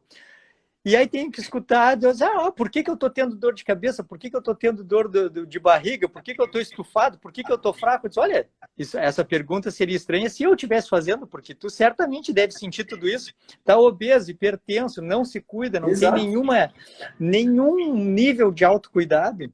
Quer dizer, eu chego a pensar, sabe, Marcelo, que essa situação que a gente está vivendo hoje, né? Eu estava vendo os números hoje exatamente para conversar sobre isso contigo. A gente já ultrapassou a casa de 1 milhão de casos no mundo, né? Já estamos indo para 2 milhões. E, cara, eu acho que não o número de casos, mas o número de óbitos seria muito menor se a gente estivesse num planeta saudável. E a gente não estaria confinado. Você cara, eu não tenho dúvida disso, cara. A gente não estaria em quarentena. O vírus estaria acontecendo, você tinha várias pessoas gripando, né, gripando aqui entre aspas, e passando por esse vírus, e a gente dizer, pô, o que foi que aconteceu com aquele cara? Não, ele gripou, pô, pegou uma gripe mais forte, pegou uma gripe mais fraca, e só Cara, isso. eu não tenho dúvida disso. Tu não viu? Esses dias repercutiu, acho que foi até o DJ Surfista que repercutiu aquele estudo ali que demonstrou que talvez antes do Neolítico, nem processos infecciosos assim que gerassem doença, talvez a gente não tinha isso no Paleolítico, porque as primeiras demonstrações assim de infecção alterando tecidos orgânicos são do Neolítico. Então, o que produz uma teoria assim de que talvez o nosso convívio com os micro-organismos fosse muito mais comensal, simbionte, do que predador, assim como a gente produz antibióticos tentando matar uma população de bactérias, e bactérias, fungos e vírus geram mecanismos adaptativos para nos agredir, e a gente fica tentando... Parece que isso veio depois do Neolítico. Antes, parece que existia um equilíbrio, assim, onde não existia a agressão e o efeito exclusivo da interação com o organismo humano seria isso, de hormeses, de melhoria da a gente vê, só para esclarecer para o pessoal, Neolítico é exatamente a partir do advento da agricultura, né? Onde, através da agricultura, porque assim, a gente também tem que entender que a gente mudou muito o ambiente onde a gente vive, né, Marcelo? A partir do momento que a gente começou com a agricultura, a gente começou a aglomeração de mais pessoas, as tribos eram menores, a gente aumentou a quantidade de pessoas na tribo, né? A gente começou a ficar mais sedentário, porque a partir do momento que eu comecei a agricultura, eu consigo agora, não preciso mais ir para outro local, porque os recursos daquele local acabaram, eu posso ficar renovando os recursos daquele local. Então, várias consequências surgiram a partir do momento que mudou o padrão alimentar, né? E aí veio a parte que, para mim, é a parte mais importante de todas, que é a questão do padrão alimentar. Tanto é que nos registros fósseis a gente observa uma queda do tamanho cerebral, né, do volume cranial, consequentemente do tamanho do cérebro, depois do advento da agricultura. Isso aí. Né? Então, aquela curva é muito legal, que ela mostra ali, depois começa a cair. Aí dá uma queda. Quer dizer, a gente ficou super inteligente, depois inventou a agricultura e emburreceu.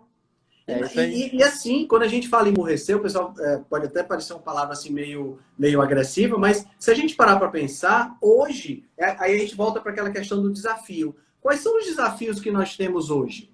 Né? Hoje a gente não precisa usar determinadas partes do cérebro que a gente precisava usar no passado. Claro, hoje tem outras partes que a gente acaba usando, mas eu não preciso usar, por exemplo, um cálculo de distância e o meu olfato para poder conseguir caçar um animal que eu usava no passado.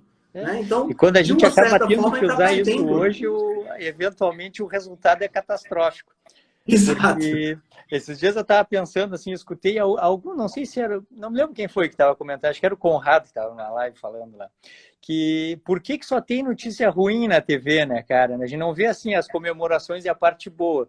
Aí tem um pouco da parte comercial e tudo, mas o outro tanto é que a gente foi treinado para valorizar o perigo e a parte ruim, a gente não foi treinado para comemorar. A gente foi forjado numa época em que a morte era iminente a cada momento. Exato. Então, saber se tem alguém nos perseguindo, se alguém está tramando contra nós, se vai acontecer uma enchente, o cérebro está sempre preparado para isso, não para ficar recebendo informações positivas. Né? Então, quando a gente tem que usar esse nosso cérebro primata no mundo moderno, sem saber interpretar o que ele pensa, a tendência é a gente fracassar. Por isso que a grande coisa, por isso que eu gosto muito da abordagem do Mark Sisson, que ele sempre comenta assim dos estímulos biológicos ancestrais no mundo moderno, que é entender assim, a gente é um animal. A gente é um animal. A nossa genética, a nossa biologia quer procriar e sobreviver. Exato. No meio do caminho a gente paga boleto e muda de casa, mas o que o corpo quer é procriar e sobreviver. Se a gente não entender o funcionamento biológico do corpo, começa a ter aquelas decisões erradas assim ao longo da vida. Isso. Por isso que eu bato na tecla de que o paradigma evolutivo é superior à medicina baseada em evidências, porque faz a gente entender assim, o que esse cérebro deve estar pensando. Não é tão lógico quanto se imagina, né? Que é o negócio aquele da lipoproteína A. Sim, eu queria te comentar. Sim, esse é um tópico super legal para a gente conversar. Da lipoproteína e da vitamina C. Né? Esse negócio de lipoproteína começou a me confundir, assim, me instigar, já desde a época da química, porque tinha lá o diagrama de Linus Pauling e aula sobre Linus Pauling. E a questão do Linus Pauling era um cara, assim, desses que estudava tudo de qualquer coisa, de matemática até química e passando por biologia e tudo. Tanto é que ele ganhou 2 prêmios Nobel, né? Ele ganhou o prêmio Nobel de Química e ganhou o prêmio Nobel da Paz. Isso aí. E o que acontece? Esse cara, para ele descobriu tantas potencialidades na vitamina C que ele encarava que a vitamina C era capaz de promover longevidade. Você sabe, Marcelo, só te interrompendo um instante, você sabe que o Linus Pauling ia ganhar o 3º prêmio Nobel?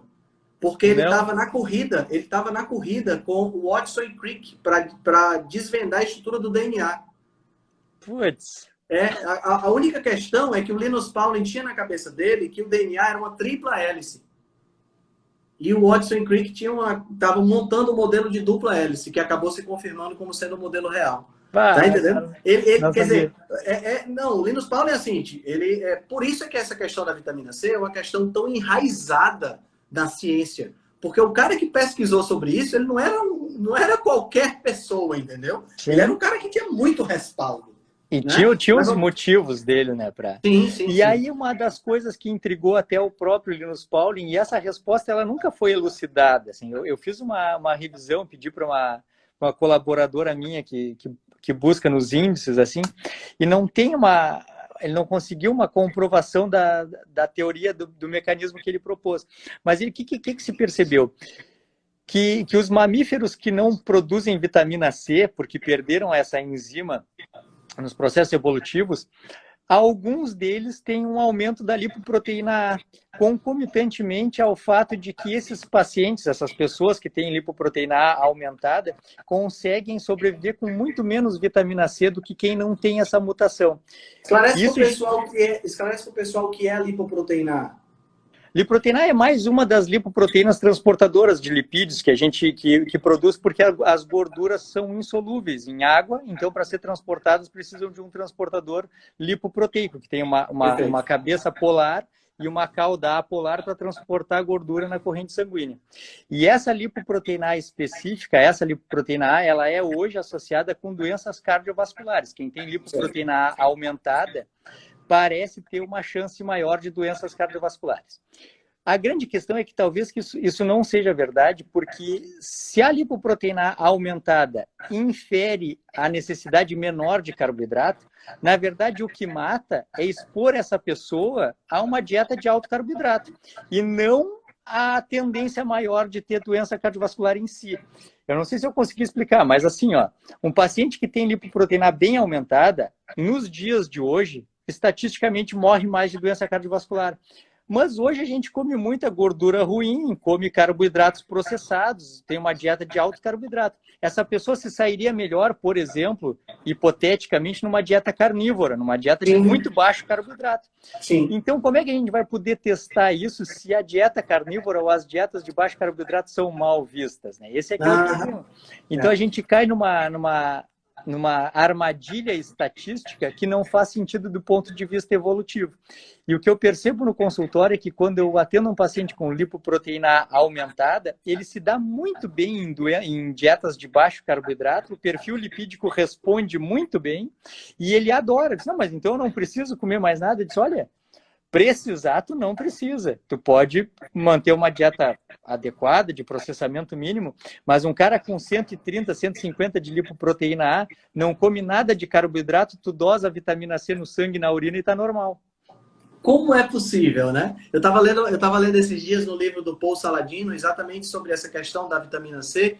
É interessante. Eles já partem, né? O pessoal que faz o RDA e o EAR, essas coisas todas que a gente estuda lá na nutrição, eles já partiram do pressuposto de que bicho não tem vitamina C. Ou seja, de que o ruminante que eu estou comendo não tem vitamina C. Eles nem mediram a quantidade de vitamina C. Você vai na tabela TACO, por exemplo, que é a base para praticamente todo nutricionista fazer dieta, e lá na tabela TACO, vitamina C do fígado, 0. Por quê? Porque não tem. Como assim não tem? Não, porque não tem. Não é porque não tem, é porque eles não mediram. Tá entendendo? E a gente sabe que 100 gramas de fígado tem 20, quase 30 miligramas de vitamina C. E já é quase o que um adulto precisa, né? Exato, porque outra coisa interessante, nesse livro do Paul Saladino, tem as tribos, os inuits e tudo mais, eles sobrevivem com uma média de ingestão de vitamina C de 38 miligramas por dia. No entanto, a gente lê lá no livro que eu e você temos que ingerir pelo menos 90 miligramas. Tá entendendo? Então, quer dizer, mas eles não estão vivendo com 38, por que eu preciso ingerir 90? Isso volta e a população, a pessoa média não acredita que tem muito pouca ciência na produção dessas tabelas. Eu vou puxar aquele exemplo lá daquela indústria de sorvetes com uma tabela pronta, atendendo aos seus interesses, e que se perpetuou, provavelmente é a tabela usada até hoje, entendeu? E aí talvez algum nutricionista encaixa aquele sorvete numa dieta flexível de algum paciente, baseado numa tabela fria, que não foi nem calculada. Exato. Então a gente não acredita que isso acontece, mas essa é a rotina da indústria alimentícia junto com a indústria farmacêutica, é atender interesses que eventualmente é displicência e eventualmente é má vontade mesmo, né? É verdade, é verdade. E aí a gente eu não sei se eu também não falei, e a glicose e a vitamina C, elas têm uma semelhança molecular. Isso, exatamente. Pequena transformação. Para transformar glicose em vitamina C é uma reação muito simples que precisa ser feita. E até a fórmula molecular da vitamina C e da glicose é C6H12O6. É uma molécula muito semelhante. Muito semelhante. Isso corrobora com o fato de que não precisa ter uma enzima necessariamente para fazer essa reação, e sim uma proteína capaz de como é que eu posso te explicar? Catalisar uma reação que já é fácil de acontecer naturalmente. Sim, a lipoproteinase seria isso, um catalisador da conversão de glicose em vitamina C. Quer dizer, a pessoa que tem a lipoproteína aumentada precisaria de menos carboidratos, porque a própria lipoproteína A já faz esse processo. Já faria a conversão de glicose em vitamina C e não precisaria das grandes fontes vegetais de vitamina C. Isso remete, Henrique, a uma coisa que eu não sei se tu leva em consideração, mas assim, ó, desde que lá o Australopithecus desceu da copa das árvores e começou a migrar pelo sudeste da África, ondas migratórias foram selecionando características das populações. O que separou, assim, a população que, por acaso, ao longo de milhares de anos, sobreviveu habitando as zonas equatoriais e consumindo uma quantidade muito grande de vitamina C de fontes vegetais, não tem por que expressar nem a enzima que converteria glicose em vitamina C, e muito menos a lipoproteína A. Agora, se tu pega os esquimós que se desenvolveram com uma exposição muito menor à vitamina C, começaram a selecionar indivíduos com lipoproteína A maior capazes de sobreviver com menos carboidrato. O que faz com que a gente entenda que a dieta ideal não é a dieta da pirâmide alimentar e não é nem a dieta carnívora e não é nem a dieta vegana vegetariana. Depende de cada pessoa. Depende de cada pessoa. Exatamente. Sempre a gente vai acabar retornando para essa questão da individualidade biológica. O que é uma... É lógico que existe também, como você mesmo falou, a diferença de mim para você é na casa decimal, né? A diferença genética. Existe uma individualidade biológica, mas a gente não tem um leque gigantesco de variação. A variação é muito pequena, né? A questão é que a gente vê hoje, na formação do nutricionista, que é o que eu estou vendo isso, uma mente muito fechada para essas possibilidades, entendeu? Por exemplo, quando a gente fala de fibra, por exemplo. Não, fibra é obrigatório na alimentação da pessoa. Se ela não comer fibra, o intestino não funciona, nada funciona se a pessoa não comer fibra, né? E tem pessoas que não podem comer fibra. E, cara, isso aí, assim, eu tô hoje, dia 10 de abril, eu estou convencido que isso não vai terminar tão cedo. É verdade. Porque eu estava estudando um material aí, assistindo alguns pesquisadores falando sobre isso, e a nutrição está pegando pesado nessa parte. Quem produz conhecimento na tua área aí, eles estão pegando pesado nessa questão de fibra, se embrenhando. Isso não vai ser apagado tão cedo, cara. E essa questão das fibras é uma questão interessante, porque ela vem da década de 70, das análises que foram feitas comparando os cidadãos da Grã-Bretanha e cidadãos da África, né? mostrando que os da África não tinham diverticulite, não tinha câncer de colo, não tinha nada disso. Pô, mas estudo epidemiológico que você acaba baseando toda uma recomendação em cima do estudo epidemiológico e você fica, puxa, aí o cara chega, aí veja a minha situação, o cara chega para mim, ou chega para um nutricionista, chega reclamando de distensão abdominal, chega reclamando de flatulência, né, de empachamento, e eu digo, não, cara, tu tá comendo muita carne. Puxa Oi? vida. Como assim? Puxa vida. Né? E aí a gente fica, pô, mas... Aí o cara faz assim, tu está comendo muita carne, então eu vou tirar aqui a carne, você vai comer agora só O que peixe. nós vamos colocar no lugar, né? Você vai comer só peixe e vai aumentar os vegetais, porque você precisa de mais fibra. Né? Porque os vegetais são santos, né, no meio da alimentação. E o cara volta no mês seguinte, doutor, piorei. Não Aí pode, fica, não pode. já Mas sei. então já sei. Tem uma doença inflamatória, tem que usar medicação. Pronto. Claro. Pronto. Ou então, isso aí, ou então diz assim, já sei qual é o problema. Então o problema também é o peixe. Você vai ser vegano agora. Pronto, com certeza. Aí acaba com a pessoa. Né? Isso eu acho que isso nós não, isso assim, ó, vai cair naquela coisa que eu te disse, que a gente vai ter que criar uma população instruída e autônoma, porque Sim. A média vai se manter assim, ó, porque o pessoal está estudando sério coisas interessantes, como por exemplo a microbiota, que agora já se sabe dessa interface gigante. Só que eles estão com o viés de que agora que a gente sabe a importância da microbiota, então agora é que tem que ter mais fibra ainda fermentável para alimentar essas bactérias. Não tem Exatamente. Mais. Entendeu? Então eu vejo décadas ruins ainda para essa parte. A gente ainda vai ter que evoluir muito, porque a gente tem a grande questão, pelo menos na nutrição, é que a gente não tem estudos clínicos randomizados fáceis de serem feitos. Né? Porque estudo epidemiológico não dá para confiar. Né? Outro dia eu estava lendo um artigo, fazendo um trabalho da faculdade, era fazer um fichamento do artigo que era sobre a influência da cafeína na gravidez. E, inclusive o pessoal daí do Rio Grande do Sul que fez esse estudo. Um estudo muito bem escrito, muito bem elaborado, mas olha só, eles pegaram pares, mãe e filho, analisaram 48 horas depois do parto, 7 dias depois do parto, com 3 meses e com 6 meses, para ver o consumo de cafeína, influência do peso do bebê, essa coisa toda.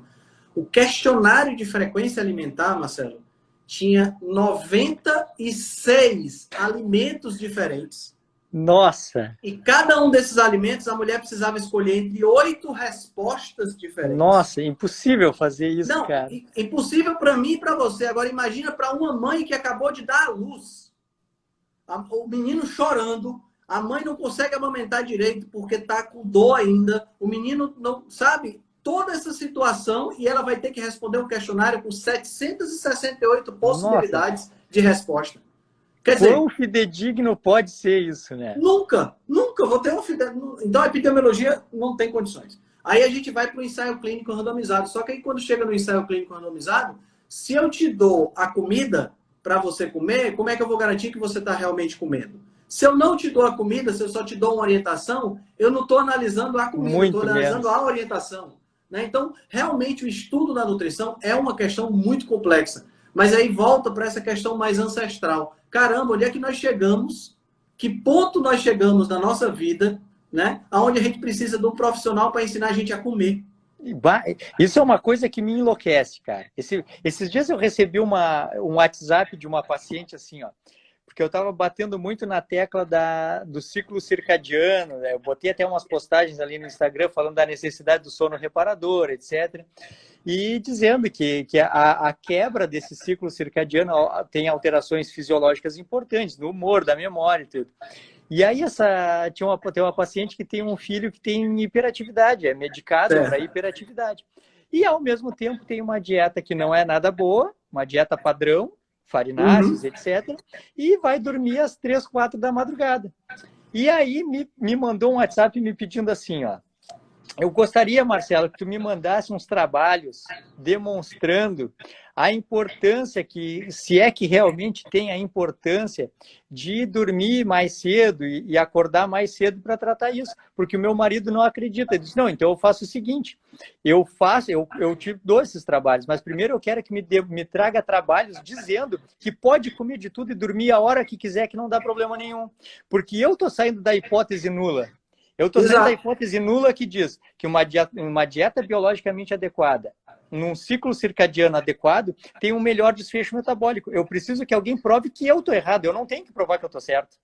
Claro. E essa questão da dieta e desses tipos de estudo, aqui na minha cidade, aqui a minha faculdade faz bastante estudo desse tipo, assim, o estudo para tentar mostrar que, sei lá, para tentar achar o detalhe de uma coisa que não tem a menor lógica. A grande questão é quando a gente entender que a gente é um animal, que as nossas características biológicas e bioquímicas foram selecionadas em resposta a estímulos biológicos do ambiente e que a gente vive hoje com essa genética e esse ambiente metabólico num contexto ambiental em desacordo e isso é que nos produz doença, cara, a maioria dos nossos problemas se termina, até mesmo na questão de onde investir dinheiro, porque, pô, nós vamos estar investindo dinheiro na produção de medicações e de tratamentos médicos para manter a pessoa numa vida insalubre, poxa vida, não faz o menor sentido. É verdade, é verdade. Essa questão que você falou aí de hiperatividade e tudo mais, eu lembro demais que eu estava lendo um livro exatamente sobre essa questão e a autora do livro contava a história de uma bailarina do balé Bolshoi na Rússia, que a mãe dela tinha muito problema com essa criança, né? Porque ela era hiperativa demais, não parava quieta na sala de aula e a professora dizia que ela tinha hiperatividade. Um belo dia, a mãe teve que sair de casa e deixou a menina em casa sozinha, 4, 5 anos de idade, e deixou com a babá e deixou o rádio com música ligado. Quando chegou, a menina estava dançando. Quer dizer, o problema dela não era hiperatividade. Quer dizer, você já vai direto para um medicamento. Quando, por exemplo, no caso dessa criança especificamente, é porque ela não conseguia ficar sentado para assistir uma aula de matemática, era um transtorno para ela. Ela queria, na realidade, dançar. Tanto eu entendi o que tu quer dizer. São respostas a estímulos, cara. Sempre é isso. Sim. É sempre isso, são respostas a estímulos. Mas, assim, não querendo aprofundar e nem gerar polêmica, me prova que alguém é hiperativo e tem compulsão. Eu não quero entrar em detalhes para não gerar polêmica, mas, assim, me prova tudo isso colocando essa pessoa em dieta cetogênica, por exemplo. Pois é. Aí o pequeno. Fala aí, cara. Entendeu? Se pega essa criança... Claro que eu sei que isso é tudo complicado, eu sei, eu não vou entrar nessa questão, eu sei. A grande coisa, assim, hoje em dia a gente tolera muito medicamento e não tolera nada de mudança de estilo de vida. Essa é que é a grande questão. Exatamente. Tá? Pronto, a grande questão é assim, ó, o paciente tolera tomar um comprimido todos os dias, mas não tolera fazer exercício todos os dias. O paciente tolera fazer uma cirurgia, mas não tolera respeitar um protocolo alimentar. O paciente tolera tomar um remédio para dormir, mas não tolera fazer higiene do sono todo dia. O grande problema é esse. Exato, exato. A gente chegou num ponto na nossa cultura e na nossa humanidade aonde a gente acha mais importante um medicamento ou um processo cirúrgico do que uma mudança na sua qualidade de vida através da alimentação, do exercício, do sono. A grande coisa é que houve esse casamento de interesses assim entre uma população que não se importa com a saúde e uma indústria médico-farmacêutica que dá uma resposta para tapar o buraco, assim, para fazer uma emenda que é melhor, que é pior do que o problema inicial. A grande coisa é que assim, ó, eu parei de brigar com isso há muito tempo. Como eu te disse lá naquela vez, fiz uma limpa do meu consultório, parei de brigar com isso há muito tempo. E o meu interesse agora é outro. Meu interesse é ajudar quem procura ajuda. É ajudar quem busca ser ajudado. E o resto a gente faz aqui no Instagram. A gente deixa tudo aberto. É tudo de graça. Exato. O que eu escrevo é de graça. O que tu escreve é de graça. O que a gente produz é de graça. Tá tudo ali. Quem se interessa, quem quer buscar uma vida melhor, bom... Essas pessoas a gente tem que pegar, trazer para perto de nós e aí deixar a vida de todo mundo, a nossa e a vida deles melhor.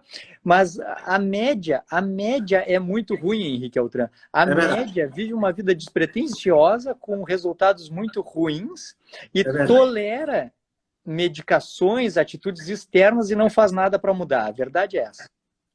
E a gente acaba virando, dentro de toda essa perspectiva, a gente acaba saindo desse âmbito só de saúde, mas a gente pega aí toda uma situação econômica, política, geográfica e tudo mais, e a gente acaba virando, exatamente, a gente vira massa de manobra para a indústria de alimentos, uma qualidade de vida medicamento. ruim, uma situação ecológica ruim, a gente está consumindo recursos, a gente está desperdiçando recursos, a gente está tendo uma vida insalubre, a gente está tendo uma vida com escassez, no momento onde a gente tem a melhor segurança alimentar, onde a gente tem a melhor segurança intelectual, onde a gente tem as maiores possibilidades de ter conforto e proteção, a gente vive hoje o melhor momento do planeta e a gente está conseguindo ter a pior saúde e a pior qualidade de vida de toda a história da humanidade. É uma coisa enlouquecedora. Exatamente. E a gente ainda tem que escutar pessoas dizendo assim, cara, como é que a dieta ancestral, a dieta evolutiva é mais adequada se naquela época o pessoal morria mais? A gente tem que escutar esse tipo de coisa ainda. Essa ainda bem que eu não escuto mais essa. Eu fico perguntando o seguinte, cara, você prefere viver até os 30, até os 40, no seu máximo, ou dos 40 para frente você continua vivendo, mas você tá doente, tomando remédio e sentindo dor todo dia? Mas, cara, a grande coisa, tu quer saber o que me tira o sono, Henrique Altran? Eu vou te dizer o que me tira o sono. O que me tira o sono é saber o seguinte, ó, que a gente tem toda essa condição sociopolítico-econômica que eu te falei, assim, de segurança, de amparo social, a gente tem isso. E a gente tem hoje, com isso que eu estou falando, com o que tu está falando, com o que os outros médicos e pesquisadores estão falando, a gente tem a medicina baseada em evidências, amparada no paradigma evolutivo, a gente tem todo esse conhecimento que, junto com essa segurança, pegaria o que tem de melhor da ancestralidade e jogaria aqui em 2020, onde a gente pode ter tudo. Então, cara, a gente tinha que estar morrendo com 110, 120 anos, com o corpo de 40, 50, vivendo uma vida plena, feliz, com segurança social, com segurança alimentar, com educação, com bom convívio familiar. Pô, a gente tem a melhor fase de toda a humanidade e a gente está destruindo as relações humanas e destruindo o planeta pelo próprio comportamento. Isso é enlouquecedor. É enlouquecedor. A gente era para ser assim, cara. Era para a gente morrer com 110, 120 anos e os caras que vivem muito viverem 130. E, nossa, você viu como aquele cara morreu cedo? Morreu com 85 anos. O quem? Não sei quem. Não, eu tô dizendo, era pra ser assim. assim. Não. Quando alguém morre com 92, 93, hoje em dia é um herói. Exato. É um herói. Era para ser cedo. Hoje em dia, assim, ó, tem duas coisas que me atormentam além disso. Primeiro isso, assim, a pessoa morre com 59, com 68 infartado e não choca. Isso era para chocar. Sim. Era para ser chocante. Não choca. E a outra coisa é que essa pessoa morre de doença crônico-degenerativa. Morre de doença cardiovascular, cerebrovascular, morre de tumor, morre de diabetes. E isso também não choca. Tem uma parte do workshop que eu boto um túmulo, assim, uma lápide e um atestado de óbito. E boto assim, ó, que no meu tempo que eu atendi a clínica, muita gente morria, os pacientes crônicos, e eu tinha que ir lá e botar um código da doença, a sequência de doenças que causou a morte. Só um pouquinho. Eu quero outro documento para mim. Eu não quero um atestado de óbito com uma sequência de doenças que causaram a morte, porque eu não quero morrer com doença nenhuma. Isso. Eu não quero ter código de doença.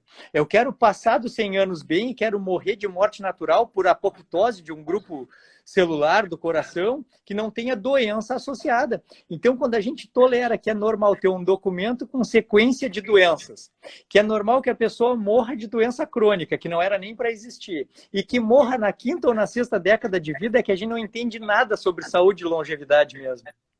Exatamente. É isso aí. Eu acho que a gente está contribuindo muito com esse nosso movimento, o seu movimento Humanos, né, o movimento Rebelião Saudável, essa união de esforços para a gente tentar levar essa mensagem de mais saúde, mais naturalidade, mais natureza, mais ancestralidade para a nossa vida. Eu acho isso fantástico. A gente já está chegando em 2 horas de live. Não, enlouquecedor. Cara, eu acho que assim, ó, uma mensagem que a gente tem que deixar é o seguinte, ó, porque digamos que alguém está assistindo a nossa live agora e não nos conhece, nem eu, nem tu. E aí está escutando falar assim, o que eles estão falando de ancestralidade, de coisas do passado? O que isso tem a ver? Cara, isso é simplesmente comer uma comida decente, é simplesmente cuidar um pouco do estresse, é simplesmente fazer um pouco de exercício adequado biologicamente, é expor o corpo a estímulos biológicos como, por exemplo, o contato com a natureza, em ficar um pouco descalço. Isso parece uma idiotice e uma bobagem para o paciente que não entra em contato com isso. Mas esses estímulos biológicos, junto com a abstenção dos estímulos que não são adequados, não comer bobagem, não trocar o dia pela noite, não beber, não fumar, não se estressar, isso é capaz de fazer com que a gente não morra de doença crônico-degenerativa na quinta e na sexta década, e isso é possível de nos fazer passar dos 100 anos com o corpo que tinha os 50, 40 anos. Não é uma bobagem, é uma coisa importante de ser estudada, de ser um conhecimento trazido para a vida. Estuda, a mensagem é assim, estudem isso. Não acreditem nem em mim, nem no Henrique. Exatamente. Estudem isso. Existe uma base de conhecimento chamada paradigma evolutivo, que hoje em dia é baseada num contexto médico chamado medicina baseada em evidências. Me provem que eu estou errado, provem que o Henrique está errado, provem que o Souto está errado, que o Bomini está errado, que o Sorrentino está errado. Nos provem que está errado. Mas primeiro entendam do que a gente está falando. Exatamente, exatamente. É isso aí, grande Marcelo. Cara, vou deixar tu dormir. Não, ainda tem que trabalhar mais um pouco ainda, cara. Ah, cara, muito, muito obrigado pelo teu tempo. Acho que a gente bateu um papo super legal. Vamos, de repente a gente tem uma parte 3 aí no futuro, né? Porque vamos ver, tá sempre... agora eu tenho que assistir as tuas lives agora, porque eu já vi que até o Barilli vai estar aí semana que vem, certamente eu vou estar assistindo, show. Próxima semana tem o Barilli. A gente tá movimentando bem essa galera, né? E eu acho que a gente vai conseguir passar uma boa mensagem e finalmente a gente conseguir atingir um maior número de pessoas, né? Eu acho e é isso, assim, se juntar, produzir material, juntar os grupos, juntar as pessoas de interesse afim e fazer esse movimento que não tem nome, é um movimento em prol de um indivíduo melhor, uma sociedade melhor e um planeta melhor. Já está na hora de acontecer isso. Exatamente, exatamente. Eu acho que é isso aí. É isso aí. Cara, muito obrigado pelo teu tempo. Agradece a tua esposa por mim, tá certo? Para mim foi uma honra muito grande ter você aqui no canal e a gente com certeza a gente vai trocar mais ideias porque você é um cara do bem, é um cara com o qual eu me identifiquei bastante. Muito obrigado, hein, cara. Obrigado. Grande abraço. Obrigado por todos aqui até agora. Tudo de bom. Valeu. Tá bom, tchau, tchau. Tchau, tchau.